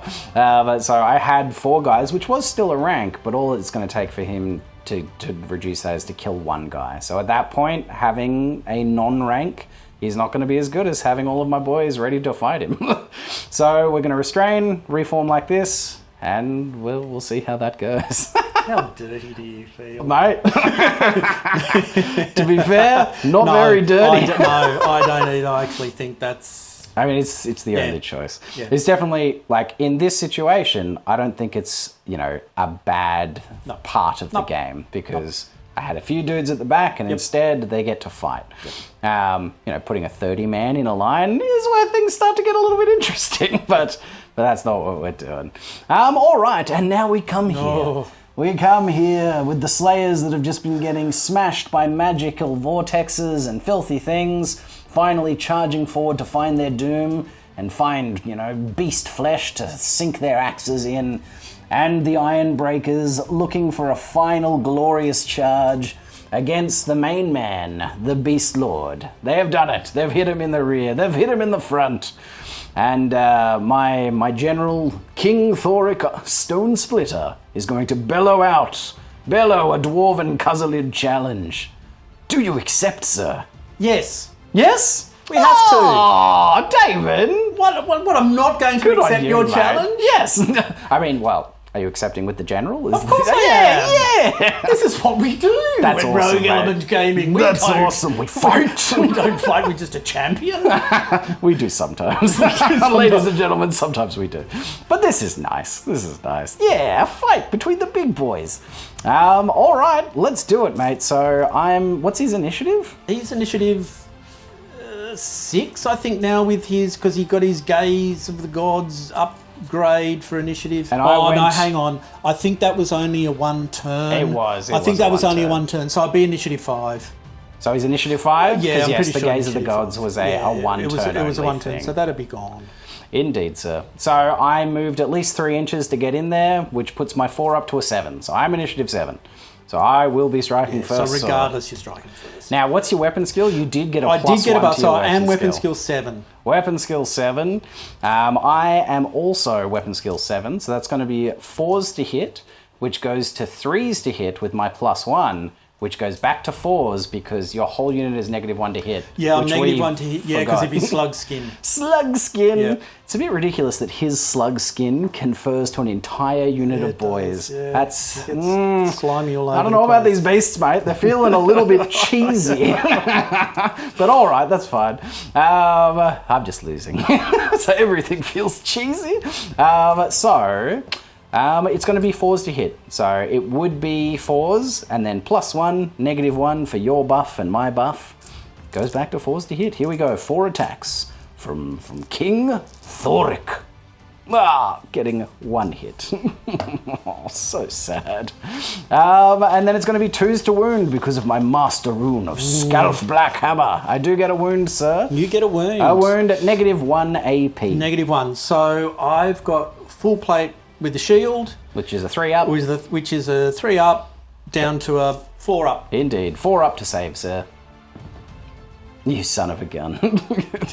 Even in this one little moment of glory that I could eke out, you take it from me. Very good. All right, so you can swing back at me. I roll my Primal Fury. Of course you do. What a surprise, you get it with Leadership 10. Very good. How many attacks you got? You got +1, don't you? I've got 6 attacks. Jesus. Is he base 5 attacks. 5? 5 attacks. Yeah, 5 attacks. He's base 4. Yeah. All 5 right. attacks. 5 attacks, hitting on 4s. Any 1s to reroll? I have 1 to reroll. So and far, you've got 3 hits. Very good. Oh, this feels so bad. Jesus, David. I know. All right. Now, continue. Yeah. So it's 4 going to attacks. Strength 5 to toughness 5. 4s to wound. You get 2 wounds. 2 wounds. At -2 AP. -2, I got a 3-up armor save, which goes to a 5-up. Hurrah! I get 1 of those, and then I've got a 4-up ward save for my 3 runes of shielding. 4-up? No! I take a wound in the combat from the Beast Lord, down to 2 wounds remaining. He's outdone me in martial prowess. The son of a gun. All right, and then it's going to be the rest of my attacks. I will direct 2 attacks into your champion. Let's start with that. 2 attacks and then the rest just into the unit. Okay. So 2 attacks into the champ, hitting on 3s, because weapon skill 5, boys. Getting 2 hits. And strength 4 to toughness 4, wounding on 4s. Killing on 4s. I do get him, mate. He's dead. I get the champ. Put him out. Amazing. The champ has fallen. So that's 2 boys. That leaves me with 1. 5 attacks left. 5 attacks into the unit. Hitting on 3s for weapon skill 5. Whoa, okay. Yeesh. Hello. Here's a bit of hot rolling at last. The dice, the hands have heated up. Strength 4, tough 4, just killing on 4s. Oh, okay. Hello. Wow. I killed them all, mate. Jesus. Yes. 1, 2, 3, 4, 5. Wow, okay. Sorry, David. That was rough. Jesus. I did it. I killed some boys. Huzzah. Okay, that was spicy. Jesus. My general failed miserably, but the boys, they did the job. Okay, and then it is going to be the Slayers. The Slayers in the back, who will have, at this point, shuffled forward. Let's have a look-see. I've got a couple of great weapons in that unit. Yeah. Let's do the double hand weapons first. All right, we've got 8 attacks from the double hand weapon, boys. We're weapon skill 4 to your weapon skill 4, so we are just hitting on 4s. Wow, I missed 3. That's pretty good, slightly above average. And then we are just strength 3 to your toughness 4, but we have the Slayer special rule, which means we always wound on 4s, no matter what. So killing on 4s. And we do kill 2 of them, sir. Another 2 get butchered. Oh boy, that's a bigger deal. And then I've got my 3 great weapon attacks. And these are done slightly differently. So I'll just do my regular dude with a great weapon. That's this guy right here with his big great axe for the Motley Crew, hitting on a 4. He missed. And then the Slayer champion, also 2 attacks, hitting on 4s. Oh, he gets a hit. He's strength 4 base rather than strength 3, so he goes up to strength 6, killing on a 2. He does kill 1. So what, I ended up killing 2 from the back? You get to attack back. I've killed the whole front rank, so nothing from the front into the Iron Breakers. And I killed 3 from the back, which just means 3 coming back in, sir. Hitting on 4s. Primal Fury. Oh, yes, of course. Double 1, hell yeah. They're furious. They're frenzied. Oh, God, that's right. The double kicks off. Lovely. These 3 guys get, what, 9 attacks? 9 attacks. Why can't I just have a little bit of glory? No. All right. Yes. Yes, very good. Okay. 4s to hit, mate. 4s. Rerolling 1s. 1 to reroll. Yep, very good. You missed 2 out of the 9. Gross. Gross. And then just 4s to kill, mate. No, strength 3. Strength 3 because it's not on the charge. That's right. 5s to kill, sir. Looks like 1. Oh, sad. Oh, it's going to be the little man with the tankard. Look at him. He's just trying to drink a beer. That's probably why he went down. He's drunk. You are drunk, sir. Okay. I'm in trouble. Yeah, you're not lying. I can't believe that went as well as it did. I told you that would be the case, and you doubted me. I did. Look, this game has gone very poorly for me, David. I knew. My spirits were low, but this went much better than I could have ever expected. Exactly. But okay, yeesh. Let's have a look-see. So, I'll do me first. How many did I kill in total? Oh, I don't know. It was a lot, so I'm really not happy. It was like 9. 9. 3, 6... 9 kills in total. I still have a rank. Yep. I have a banner. Yep. And I do have a rear. I've got a rear and the rune of battle on the battles on the banner bearer there. You put a wound on my general and you killed a slayer. And I have a banner. You do have a banner. Do I have 5 guys in the back there? Yeah, of course you do. Oh Disrupt boy, my yes, ranks. of course. Yeah. All right. Oh boy. You're down to double 1s to stay. Right. But you are just going to fall back because I'm not, unless, as long as you roll. So what's his leadership right now? You've still got 2 ranks. Oh, do you get to claim the rank bonus because I'm disrupting you? I don't think so. Probably not. I think it's only the rank bonus that you can claim. Yeah, so if you're being disrupted, then you don't get your ranks. I don't think so. All right, mate. So I'm 8. It's leadership 8. If you roll above an 8, they're going to break properly. Otherwise, they're just going to fall back in good order. All right. Good luck, David. This is for all the marbles, mate. You say that. I'm not seeing it in your eyes, mate. Good luck, but also fail. Yeah. Oh, no, mate. I do have a battle standard bearer. Oh, that's re-rollable. That's important. That's important. Oh, spicy. All right, mate. There we go. Make it happen. A 7. Very good. So they will just fall back in good order. Now, do they fall back through me? How is this going to work? We're going to figure it out. All right, so they are just like what happened to me. Falling back in good order does require them to flee directly away from the unit with the largest unit strength. But before that happens, these 2 units that are within 6 inches of it are required to make panic checks. But both of them have the Mark of Chaos Undivided, so they're able to re-roll them. Yep. What do you want to start with, mate? Oh, look, I'll just start here with the BSB Chariot. Leadership 7. Leadership 7. He's all good. He's good. And then I'll give you these dice. Yep. And 7 for the Centaurs. For the Centaurs, leadership 7. They're all good, mate. Make 7s all day. All right, so now something else worth noting is when a unit falls back in good order, you don't just roll the double d6. I mean, you roll them both and then you take 1. You take the highest. So that's something we've been doing wrong. Apologies, but we've caught it now. So, mate, we'll roll 2d6 to see how far they flee. How far do we go? Whoop, and take the highest, 5. Very good. Oh, and sorry, before that happened, I needed to choose whether I was restraining. Ooh. Of course, these guys were going to restrain because they won't actually be able to get through them because my unit will be in the way, which is weird. I mean, I feel like maybe they should stagger. Anyway, this is where we're at. Rules is written. So they're going to go 5 inches straight through my unit.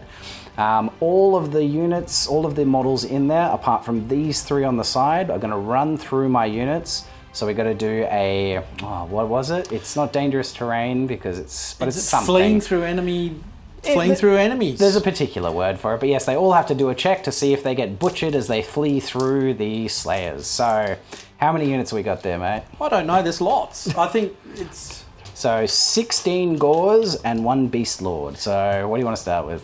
I'll just roll all the Gores. All the Gores. 16 Gores running through my my Slayers. And on a 1, 2, or 3, they lose a wound and die. So 50% of them statistically will get chopped. Whoa! Sorry. Alright, that looks relatively statistical. So no, it's 3, not. 6, 9? 9 of them? Okay, maybe not. A couple more died than probably should have. And now the Beast Lord? And now the Beast Lord, does he lose a wound through running through it? He does. He does have a ward. He's got does. a 6-up ward. Against which non-magical or against magical? I'm going to roll it, and it may not make any difference. It doesn't. Won't. So no, he takes the wound. So he's lost a wound. We lose 9 Gores, and then they're going to go 5 inches. All right, and that is where the Gore herd ends up after pushing and getting cut down through the Slayers and then reforming to face this way.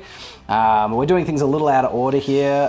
They were declaring to pursue, and then these guys were reforming, or to restrain and reform, because as we found out from last time, there's no way for them to get a chase here, which I feel like we must be doing this wrong, because this doesn't feel right. It doesn't feel right that when there's a unit, you know, if we're hitting them from the front and the rear and they end up running through a unit, one unit just can't make contact anymore. You know, they can't chase them because friendly units in the way. In the past, they would have been assumed, you know, there's a little abstraction around this where the 2 units would essentially take up a 50-50 line and both then come and hit them.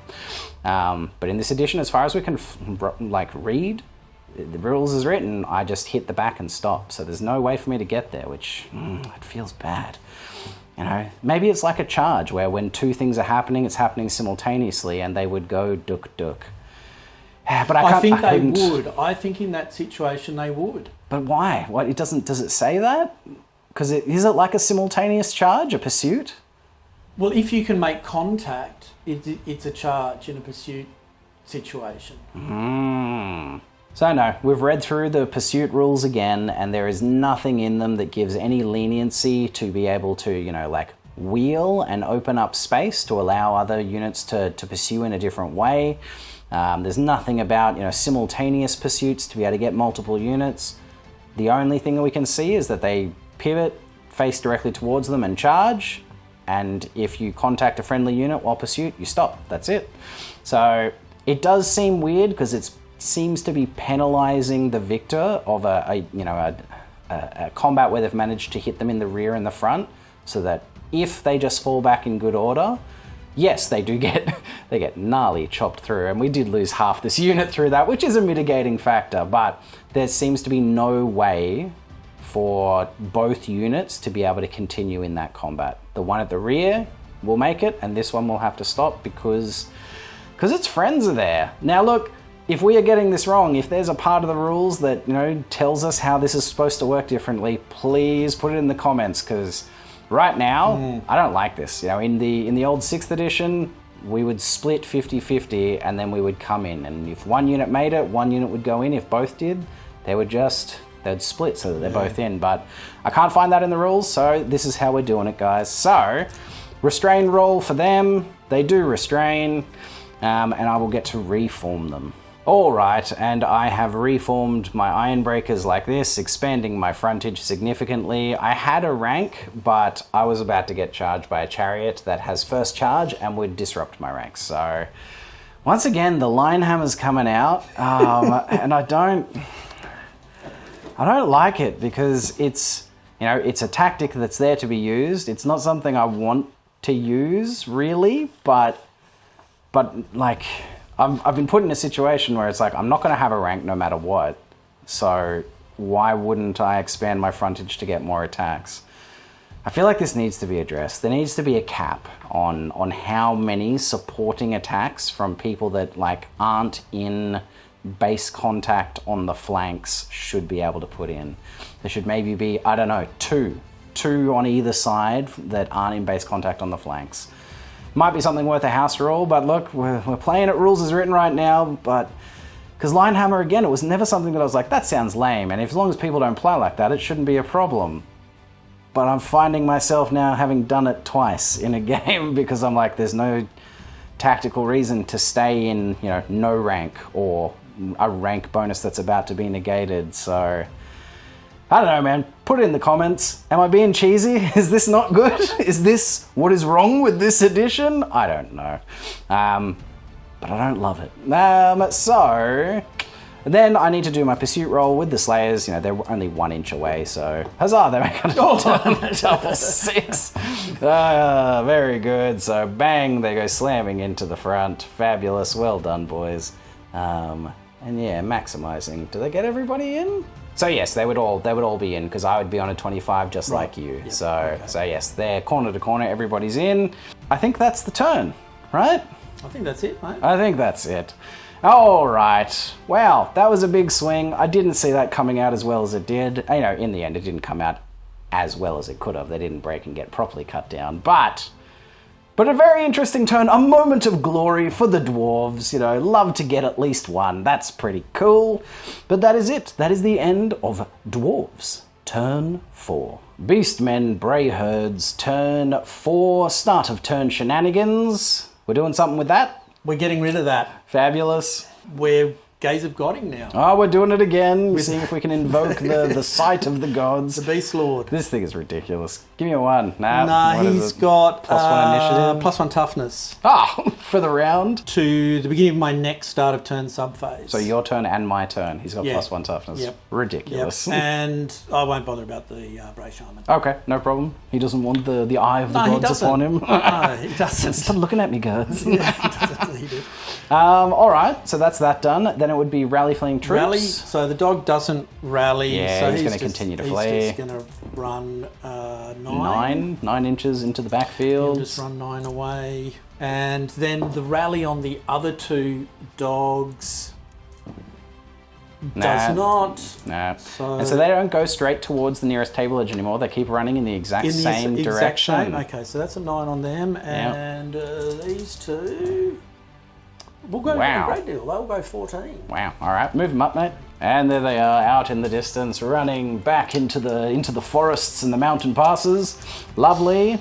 And is that start of turn stuff done? That's it, as far as I'm aware. Then we go to declare charges. Declare charges. So we will charge the harpies over there into your organ gun. Fantastic, sir. We will charge my Gorgon into there. Very good. That's going to be a terror test. You know what? I'll just do it now. Terror test, leadership 10. There, all right. Double 1, that mate. Should have a good result. Oh, insanely brave. Pig boys into your warriors. Very good. Dragon ogres into your iron breakers. Yep. Chariot into your iron breakers. Yep.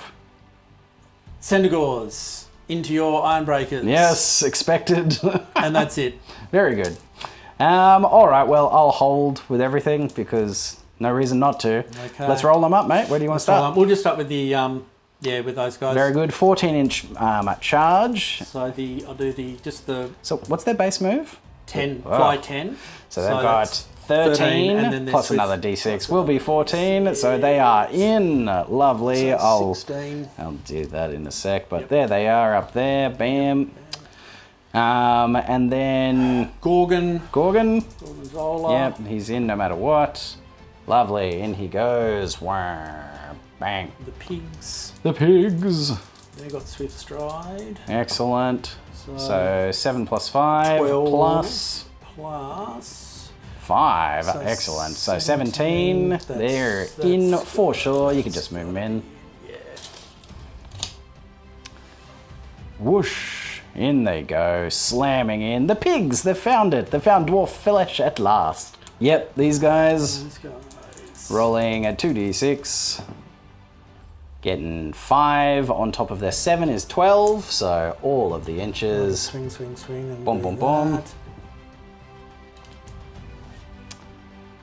That's 12. 12-inch charge. Over 3. Yep. Boom, in they go. Very nice. And then these boys into the rear, going their base 7 plus 4. And swift stride. Swift striding their way into glory. Yes, lovely. All the inches. In they go. Slamming into the rear. Sweet! Everything has made its charge. It's one more turn of glorious combat. Yeah. And then I think I'm throwing in the towel. Yeah. All right. Then it's the shooting phase, sir. Yes, lovely. Shooting phase, going to be really simple. I'm not going to bother moving these guys. Yeah. They're just going to stay right there.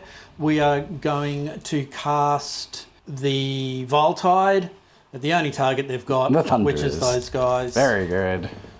5, 9 is enough. No, they're -1. They need an 8. They get an 8. 9 down 1 is 8. Ah, very good. So I just You did it. make it. I'll use a fated dispel, so I need to see a 9. Yep. Ah! And I get a Nice, 9! there we go. Dispelled! So now I'll cast a fireball. Fated, ow. Very good. Just rush through this. Yeah, why not? 5. No, that's not good enough. Huzzah. 5 plus 2, down 1. I need 8. No good. Lovely. All right. Let's... All right, mate. It's time again for glorious combat. Where do you want to start? I'm going to start. Let's start over here. Over here. Does your general want to declare a challenge? My general, yes. Very good, because you know I was going to. Yes, you were going to. So I'm going to get in first. Very good. I bleat out another challenge. Yes. Brrr. Can't match me. And my giant slayer takes up the challenge, sir, for he must. He is looking for the greatest doom, and he's about to find it He is, at hopefully. the hands of a huge, filthy, what is that guy? Beast Lord. Beastmen Chieftain. Indeed. A Beast Lord. The Beast Lord. So I'm initiative 6. Yeah, very good. You strike first. And I've got 5 attacks. Weapon skill 6. What about your stupid rule where you do a leadership test? Oh, stupid rule where I do a leadership test. Yeah, what about that one? Primal Fury. Yep. Yeah, you pass it. I What a passed surprise. Thanks, mate. You're welcome. Hitting on 3s. Better re-roll that one.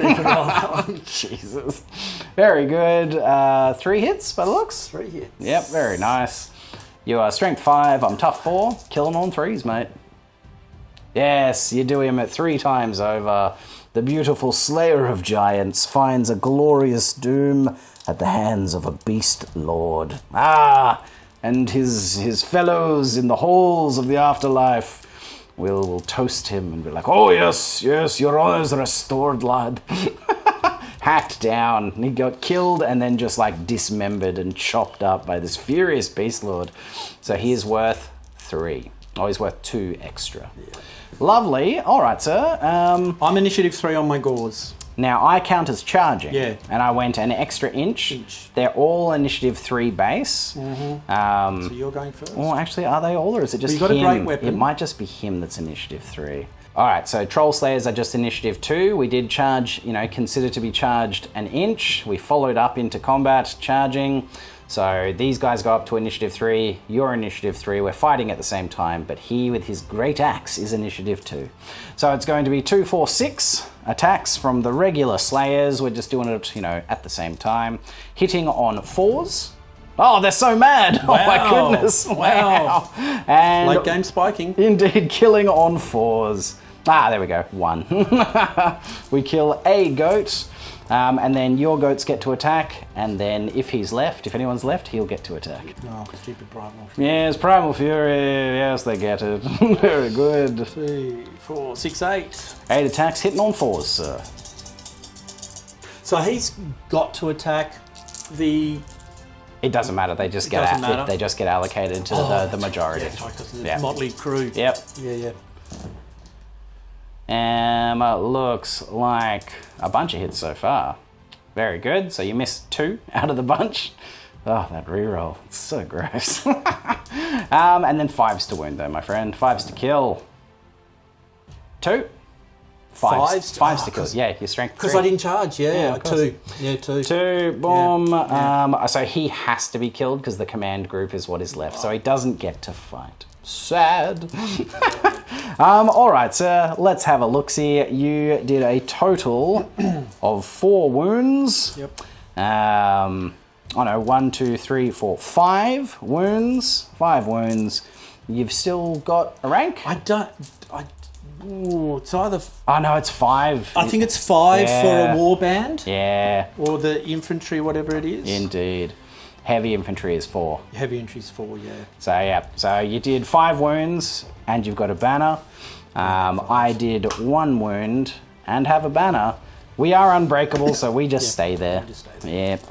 All right, let's come over here, Let's sir. go over there. So we've got Chariot has impact hits. So he does D6 plus 1 impact hits. Very good. For 3. Strength 5. Strength 5. Very good. Wounding on 3s. All 3 of them. AP neg 2, I believe. Yeah, AP 2. AP 2. That'll give me 3 5-up armor saves. Hooah! I do save 1 of them. And then 2 6-up ward saves. Nah, I don't save either of them. So 2 boys, boom boom, do go down. They would come off the rear rank. What am I doing? Very good. Then Please continue. So now my Wargore is initiative. He'd be initiative 6. Initiative 6 for the Wargore. Very good. Oh wait, challenge. Do you want to declare any challenges? My Shatak shall issue a challenge. Very good. My general will accept because I must. Okay. Dwarven honor. Okay, so All right, let's do the challenge. so I'm only like 4 on the charge. Yep, and I'm also initiative 4, so we strike at the same Strike time. at the same time. Okay, so I've got. Wait, hang on. You've got a great weapon. How are you 4 on the charge? Sorry, 3. I'll be 3 because it was only 2 inches. You moved 2 inches. Yeah. So yes. I keep thinking because I'm initiative 2. The great weapon drops me down to 1, and then I only got 2. So you're striking first. Correct, sir. So hitting you on 2s. I get them all and wounding you on 2s. I get 3 wounds, sir, at -1 AP. So 3 4-ups. How about all of them? Son of a gun. Weapon skill 4. Hitting on 4s. Getting 3. 1 hit. Oh, yeah, 1 miss, I should say. 7. Wounded on 2s. 2 wounds. I will have... AP, what's neg AP? 2? Neg 2, yeah. Yep, so 5-up armor saves. I make 1. 4-up ward save. I don't make it. You put a wound on him. He's down to 1 wound remaining. Stomp. Yep. 2 stomps. 2 stomps. Strength 5. Strength 5. Winning on 4s. God, you get them both. 3-up armor saves. Yeah, save them. You ain't stomping my general into death, you son of a gun. All right.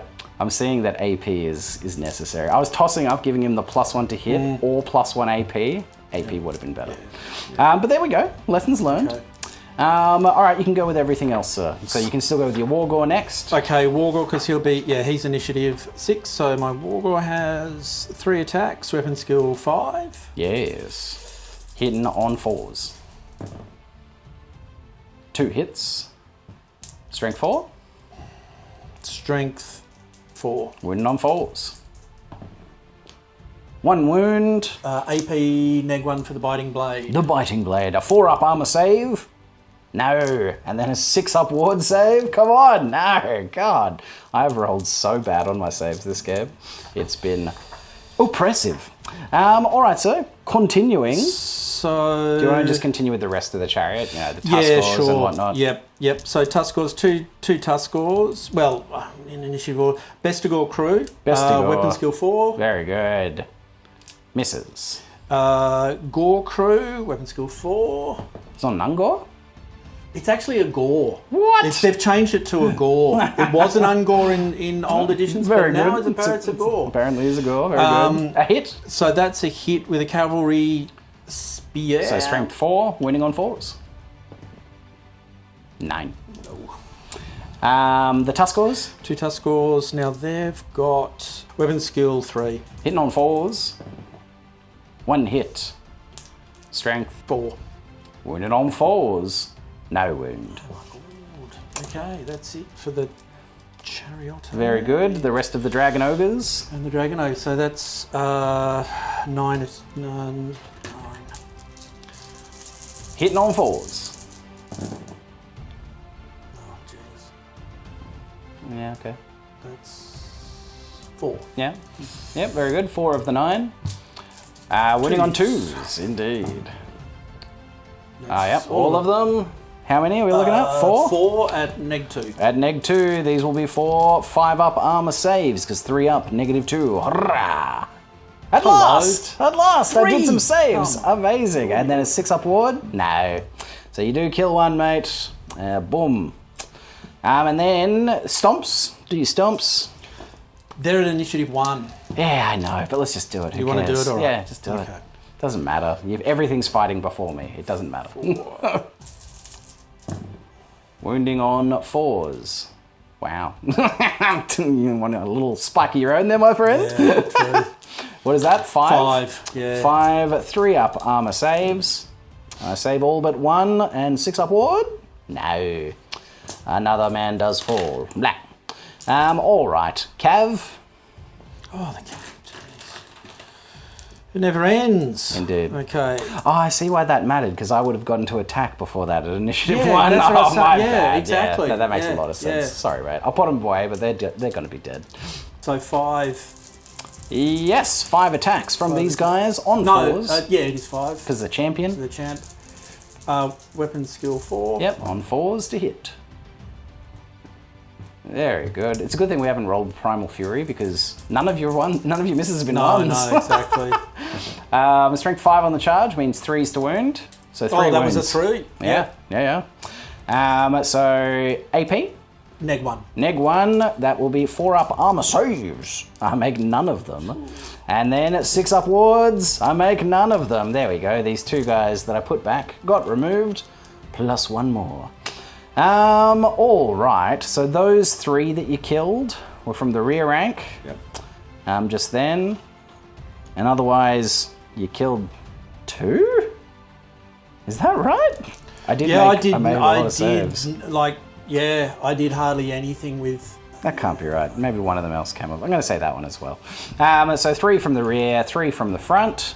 I'll throw everything I can into them. So that will be... All right, I'm going to put the 4 guys back here into them. Yep. 4 of them hitting on 3s. Oh, nice. 3 hits. And wounding on 4s. Oh, 3 wounds, mate. -1. They just have shields. I think I just got shields. I just killed 3 of them. Jeez. Wow. Okay. Okay. 1, 2, 3. Wow. And then stomps. Oh, they had stomps? They've got stomps. At initiative 1. But they're all, I think stomps are always at initiative 1. Okay. So all my stomps are going last. Yeah, that's all right. We've already done the front stomps. No, we haven't. I put them back. You put them yes, back, I put them yeah. back. Never mind. Oh, God, this is confusing. And then I would have just my champion to go forward. Okay. Yeah, that sounds right. This is getting confusing. And it's very late, people. Right, yeah. It's very late. This guy into the front, hitting on 3s, because weapon skill 5. Heck yeah. Wounding on 4s. I get some both, mate, at -1 to 4-up armor saves. 1 goes through. Huzzah. A wound is struck. Now you can do your stomps with everyone that's left. 4, 6. So, I mean, we kind of already rolled those, right? We did roll them, and I killed 2 guys. And I killed 2, yeah. Yeah. That's exactly what we should be doing. And then Beautiful. I've got 1 stomp. 1 stomp, I got yeah. 1 stomp out the back at strength 4, Yep. which does nada. Very good. All right, sir. Let's do you. You did 2, 4, 5 wounds. Yep. You've got a battle standard bearer. I've got the war banner. Ooh, you've got the war banner. And I think that's it. Yep. And I did Oh, wait, I didn't do the wound for my general. You're wounded. On the wound for my general. So unfortunately, the mic cut out for the remainder of this clip, and this combat has turned into a bit of a mess. But anyway, I did 3 wounds to the Centaur, 1 wound to the Dragon Ogres. I have a banner with the Rune of Battle on it. I did kill enough of the rear to negate their charge bonus to the rear, which is lucky, but I also forgot the closed order bonus for Damon's units and for mine. And yeah, he should have an extra 3 combat res in there, maybe 4, because of the closed order. But anyway, this is what we got, rolling it out, and I do make my leadership test of 5. It would have been re-rollable for the Battle Standard Bearer. At this stage, I would give ground reluctantly, but because there's no way for me to break contact, we just stay there. All right, coming over to this combat here. It's. Oh, do you want to? I think we should end on that combat. Let's do All this right, one. yeah, okay, Let's do fair this enough. one. Yeah. You would get. I don't know. Well, it's the same. It's sort of 75, and you're 25. But remember, you're going to turn to face me. Oh yeah, that's right. So it's just. So you'd get 3. You get 3 in combat, right? I think that's what we're going to say. So let's just do 6 attacks. Fantastic. Hitting on 4s. I think so. You're definitely I'm not better weapon skill, Nah, and you're not less than double. So 4s. 2 hits. Yeah. 2 hits. Strength 3. 5s. Wounding on 5s. Oh, you do it. Hello. Do they have? They got. No, AP? they got nothing, mate. Nothing. 6 up light armor Yeah. saves. I don't save either of them. There will be 1 guy left to fight. Yeah, let's remove him. Boom. That's why we've still got boys. 1 guy fighting back. He hits. Wounded on a 4. He does wound. We kill another harpy. Fabulous. Bonk. That means you. That, 1? 2 wounds yes, to 1? yes, you win by 1. I am either leadership 8 or 9, depending if I'm close enough to my general. Either way, I pass. We would shuffle back a bit and you'd shuffle forward. Yep, sweet, that's that done. Over to here. Okay. Over to the last one, the continued fight between the warriors, the Gorgon, and now aided by the Razor Pigs. Finally, after they've been running backwards and forwards in terror half the game. Yep, All right, spooked by death. The Razor Gores have D3 impact hits Each, fantastic. So it will be a total of 5 impact hits. And they will be at strength 5. Very good. Wounding on 3s, sir. That will be 3 of them. 3 wounds. Any AP? No, this is not on the impact hits. 5 up armor saves. I make none. Man, I have just not made saves this game. This has been very upsetting. 1, 2, 3. Let's do the Razors have 4 attacks each. Oh wow, spicy. So that'll be 8 attacks. Weapon skill 3. Hitting on 4s. Oh. Looks like 4 hits. They do have Primal Fury. Oh, okay, well roll it. You got 1/1 there. But it's on 6. Remember your rules, Damon. But they don't, fail. they don't have it Amazing. this turn. Very good. 4 hits, 4 mate. hits. Strength 5? Strength 5. Wounded Yes, on 3s. indeed. 2 wounds, mate. AP on this. AP, I got... You got a 1/6. I got then? an Armor Bane 1, and they've got, because of their Razor Tusks on the charge, they get an extra... So one's at AP neg 1, and one's at AP neg 2. Alright, a single 6 up armor save. No. Very good. Another man falls. You've killed 4 so far. Okay. So that's all of... All the pigs attacks? That's all the pigs. Alright, big boy. He's got 5 attacks. Amazing. Here, let's get those out of the way. Yep. And I should know my rules, I forgot. Doesn't matter. What? Oh, I think he gets the pick-up swallow thing at the When? beginning. The command sub-phase, I think it is. Just do it now, whatever. I don't know, I can't. Let's not worry about it. Alright. Hitting on 4s. Here's attacks. Hitting on 4. Gets 2 hits. Does he have Primal Fury? I don't. Oh, my brain. Does he have Primal Fury? He does. Okay, there was what, 2 1s then? Yeah. Roll your damn thing, David. Yep, he's fine. Reroll those 2 1s. Yeah, alright, so he's got 3 hits total. Winning on 2s. Winning on 2s. Ah, 1? 1? Boy. AP2, I'm assuming? Yeah. Yep, beautiful. Bonk, you kill another one. That's me. And Well that's done. you, and then Stomps will come And afterwards. Stomps will come last. Alright, cool. Let's start with my Thane. Thane Thorin swinging in with his runic axe on 3s, getting 2 hits and 5s. No wounds. And then I'll put everything that I can into the pigs. So 1, 2, 3 into the pigs. Hitting on, what's their weapon skill? 3? Weapon skill 3. Yep, hitting on 3s, because we are weapon skill 4, getting 1 hit. And toughness 5, wounding on 4s. I do wound one, sir. Negative 2 AP. They have only counts as light armor, So no armor save. So 1 takes a wound.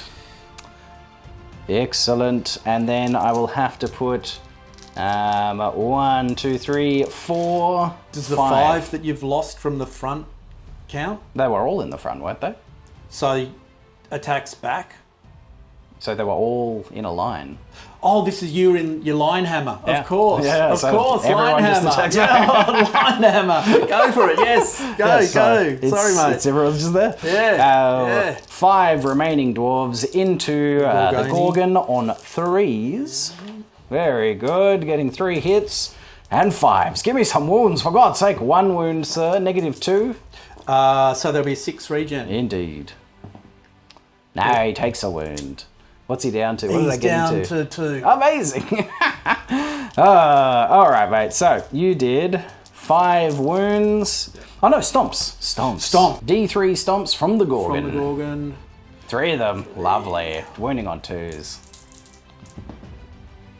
All That'll be 3. No AP. No AP. 5 up armor saves. I make 2 of them. Lovely. I finally made some saves. Hell yeah. Nice. All right, mate. You did 6 wounds. Blickety blam. And that's it. I did a wound to one of the pigs, a wound to the Gorgon. I've got a banner and a battle standard bearer. I don't think I counted that any other time because I've got 2 banners in there. That's a thing in this edition. I lose by 2. We are 12 inches away, so that brings us down to leadership 8, re-rolling. That is an 8. We pass it on the first one.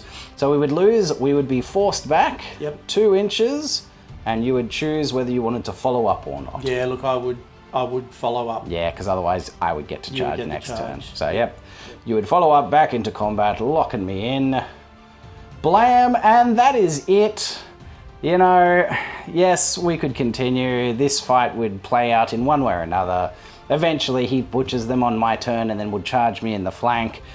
You know, at this stage, it is too late, essentially, for us to continue. It is very late at night, and Damon has a very long drive home. And I am happy to throw in the towel at this point. Could have been interesting just to see how it rolled out. I don't think... There's no way that I could have won from this position, but it could have been a draw? Maybe, but probably not. So at this point, the dwarves have been, you know, smashed and battered to the point where there's very few of them left. It's time for them to lick their wounds and beat a hasty retreat. So they're going to turn and flee back into the mountains in, you know, the paths whence they came, head back to the hold where they had the wedding and be like, boys, we got smashed. We got ambushed by the beasts.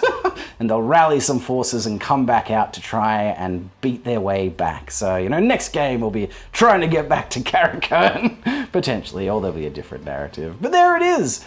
There it is, guys. We are going to have a quick chat about this in the post-game. And there it is. There it is. It is a Beastmen Brayherd's victory in the end. It's mostly, I mean, I threw in the towel. Whether or not it continued to be a tie, a minor victory, who knows? It was getting pretty close. But good game, my friend. Thank you, sir. Good game. I Thank loved you. it. That was great. That was a lot of fun. Yeah, it was fun to finally get to play the new edition. Ooh, yeah. It was a mind crunch, let me tell you. There was so many little moments where we're like, I know how this would usually play out. how does it play out now. Exactly. I read the rules, but reading the rules and playing the rules are two very different things. But broad strokes, I loved it. That was great. It was a tough game for me, obviously, for the majority of it. And then turn 4, suddenly the glory. Suddenly a bit of dwarven glory, ladies and gentlemen. That was great. But yeah, in terms of the system, I enjoyed it. Yeah. Enjoyed it. You know, I didn't find any difficulty or really much difference at all with pre-measuring or random charge lengths. You know, I said this to you during the break at one point. The only difference between the random charge length was the variable was not my eyeballing something, it was just a dice roll. Yep. And I'm fine to have the variable out of my hands and into the hands of the dice gods. And yeah, really the only thing that stuck out to me, and it's something that we mentioned that I was like, I kind of don't love this, is the way that how a unit flees when it comes to breaking, when they have a unit in front and behind. The fact that they flee through the unit behind, I mean, they just flee away from the biggest unit. So if the unit behind happened to be bigger, but it's going to cause the same problem where the enemy flees through them, and then only one unit can then pursue and continue into them. And I don't like that. I hope we're doing it wrong. That's the thing. Maybe we're missing something. You know? And I hope that's the case, because I think this is one of the things that 6th edition handled much better, you know, in the sense that it abstracted it a little bit so that it is just roll the dice. If you meet that number, that we move them in. You know, it doesn't have to be the fact that they are in front, they're behind. They just split and hit.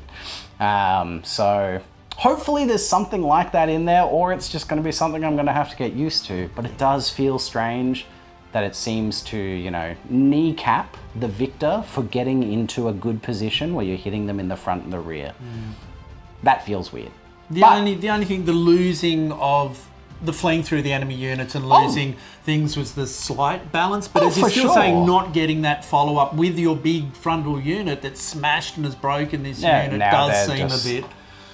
But yeah, the fact that they have to flee through a unit and, you know, statistically lose 50% of their wounds is still a big deal, and that's no doubt. But yeah, they it should be that, and the other units, both units should have the option to get there. Yep. And currently, one of them doesn't. And if we're getting that wrong, guys, put it in the comments. But like I said, that's the only thing rules-wise that stood out to me as, don't love that. Hope I'm getting it wrong.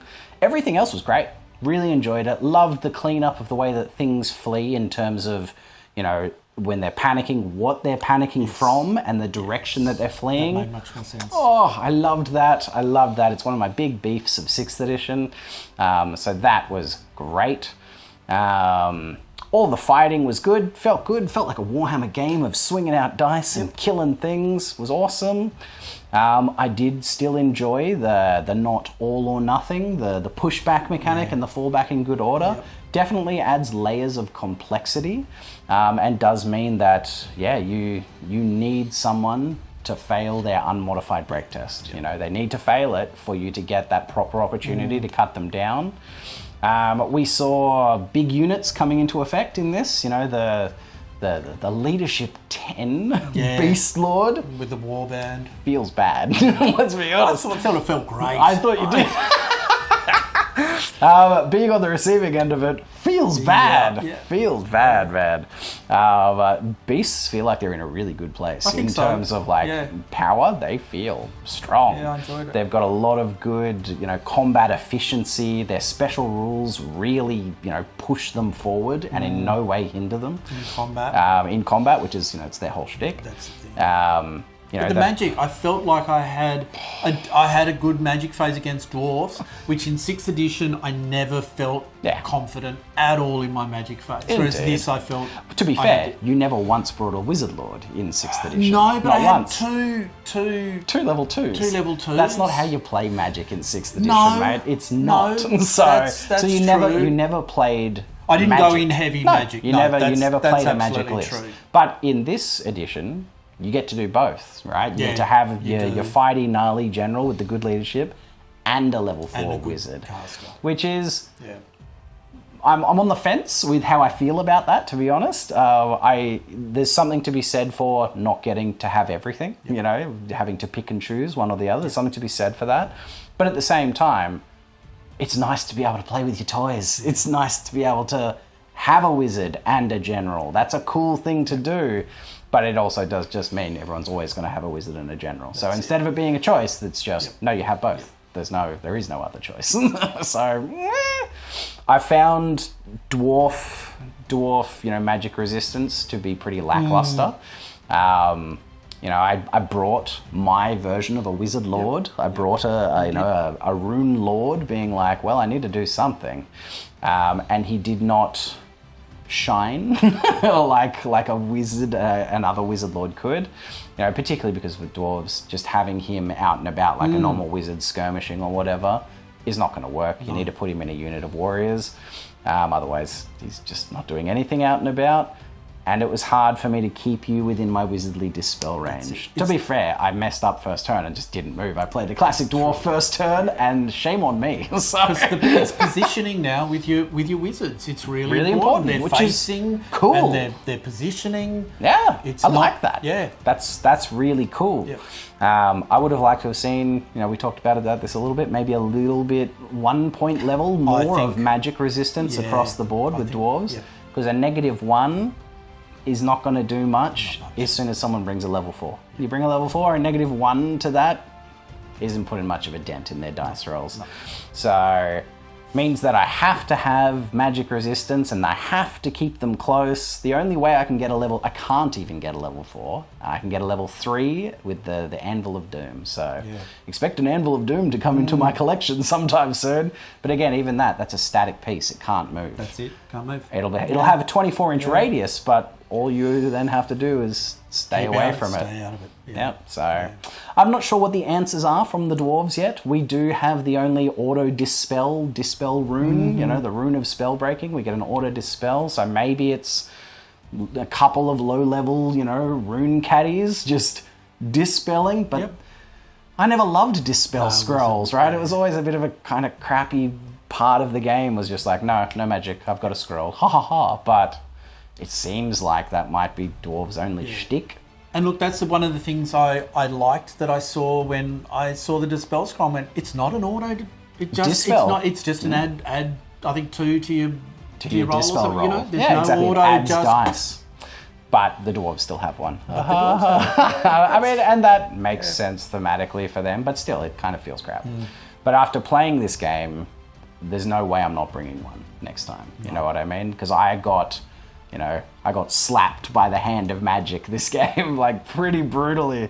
That spell, the combo that you had with the fetish and the magic missile spell that does 5d6 strength 1. Ooh, that's a good combo, people. So well done. I think will be a one. Standard Beastmen. Combo, man, because like it's a relatively cheapish item, 35 points.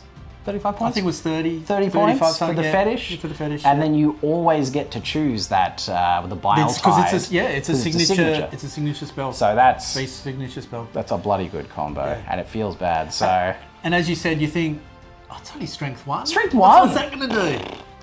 But 5d6 5d6 and you re-roll them all. That's it. No armor saves, and that's particularly painful to us dwarf boys. So. And you know, I'm thinking, you know, Bretonnians, heavy cavalry, any of those really nice. You throwing them, you can knock out. Yeah, exactly. 1 wound, heavy cavalry. You could kill a whole unit. Exactly. You know, you killed 9 dudes in 1 round. That's a unit of 5 heavy cavalry wiped off the field completely. So that's a gnarly little combo, and one that I don't want to see on the channel again. All right, understood. I'm joking. One thing I did want to say, I liked the initiative stat now meaning something in combat, and charging wasn't, you know, like we were so used to in 6 where you get the charge off, you're striking first, and that's not always the case. No, it's true. I like that. I did find, I think almost always it did kind of still end up that way. Generally. Yeah, because you were getting that buff to your initiative on the charge. Yep. Which is That is good. true. It should, most of the time, it should end up that way, right? Unless there's a solid skew or you're only charging that little bit, you should be striking, consistently first on the charge. But the fact that it's not, the fact that it is still a factor in the game, really cool. Yeah. AP is necessary. Yeah, absolutely. AP is necessary. Your Razor standard was amazing on that huge unit of Gauze. It meant that when you charged into my warriors that had 5-up armor saves, no save. Heaps of attacks at strength 4 on the charge, re-rolling ones, no armor save. That was a big scary unit. And I can't believe that I almost killed it. I can't believe it. I'm not. I can't believe surprised, it. but it was good. Yeah, well look, done. you were like worried when I hit you in the front and the rear. I was like, I don't know why you're worried, man. All you had to do was kill 2 Slayers, and then you were getting all your ranks. You just had to kill 2 of them, and you killed 1. So, in the end, it went woo. But I looked at it and was like, chances are this is not going to go right. But dice. Exactly. I spiked high that round. Great. It was a good game. It was. For a first, test game. I'm looking at it's really just a test game. We're Very running much out so. the rules, learning it. Very much so. It was good fun. Yeah, it was great. My artillery stank. My grudge thrower, really. My organ gun did a pretty good job. I'd bring an organ gun again for sure. Did a pretty good job. Having the range 30 now on the organ gun. Beautiful. Yeah, it's pretty great. Right. The fact that you're having to roll to hit, but getting on average maybe some more hits, that kind of just comes out in the wash. But yeah, the 30-inch range is the big buff for my money to the organ gun. But the fact that I threw 3 grudge throwers out this game and got not a single direct hit, ridiculous. I mean, to be fair, the last game that I played against Grayson, I think I got almost a direct hit every round. So I think I've used all my direct hits for a game or 2. So fair enough. Fair enough, Dice Gods. I will accept your ruling. But yeah, my shooting in general, not the best. It was fairly lackluster. Not the best, Quarrelers were definitely the MVP for my shooty boys. They were getting the jobs done, whatever I needed to get them doing, they did it. So got some panics. It's weakened that left flank a little bit. Gorgon seemed cool. Gorgon, maybe not enough by himself. Yeah, look, I'm disappointed in the War Beasts. Yeah, War Beasts have gotten a big nerf this edition. The Razor Gore, on paper look good, but that 6 leadership that can't be affected by your general. Yeah. Makes them very susceptible to panic. Yeah, man. And all you have to do is kill one of them, and suddenly anything gets killed near them. They're running. If a dog happens to flee through them, they're running. The dogs. I'm terrible with dogs. They're they were tough to use in 6th, and they had more utility in 6th. The fact that they were unit strength 2 meant that they broke ranks as soon as you only needed 3 of them to break ranks. Now, depending on what you're hitting, you'll need a minimum of 4. Or is it always 5? It's always 5. You need a minimum of 5 of them to break ranks.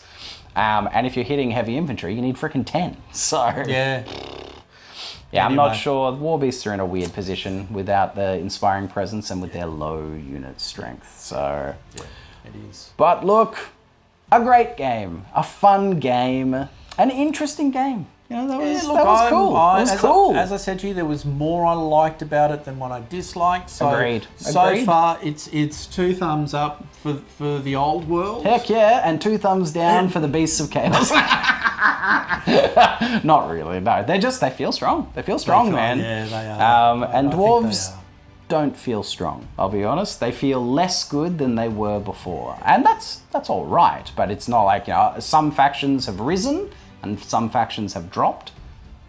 Dwarves have dropped a bit. Hey, it's going to be interesting playing your green skins. Yeah, which apparently have been one of the ones that have risen. That'll be, which is weird. I reckon that'll be an interesting matchup. Yeah, that'll be another fun battle of the bestial. Of the boys, the green versus brown, tusk versus horn. That'll be a fun game.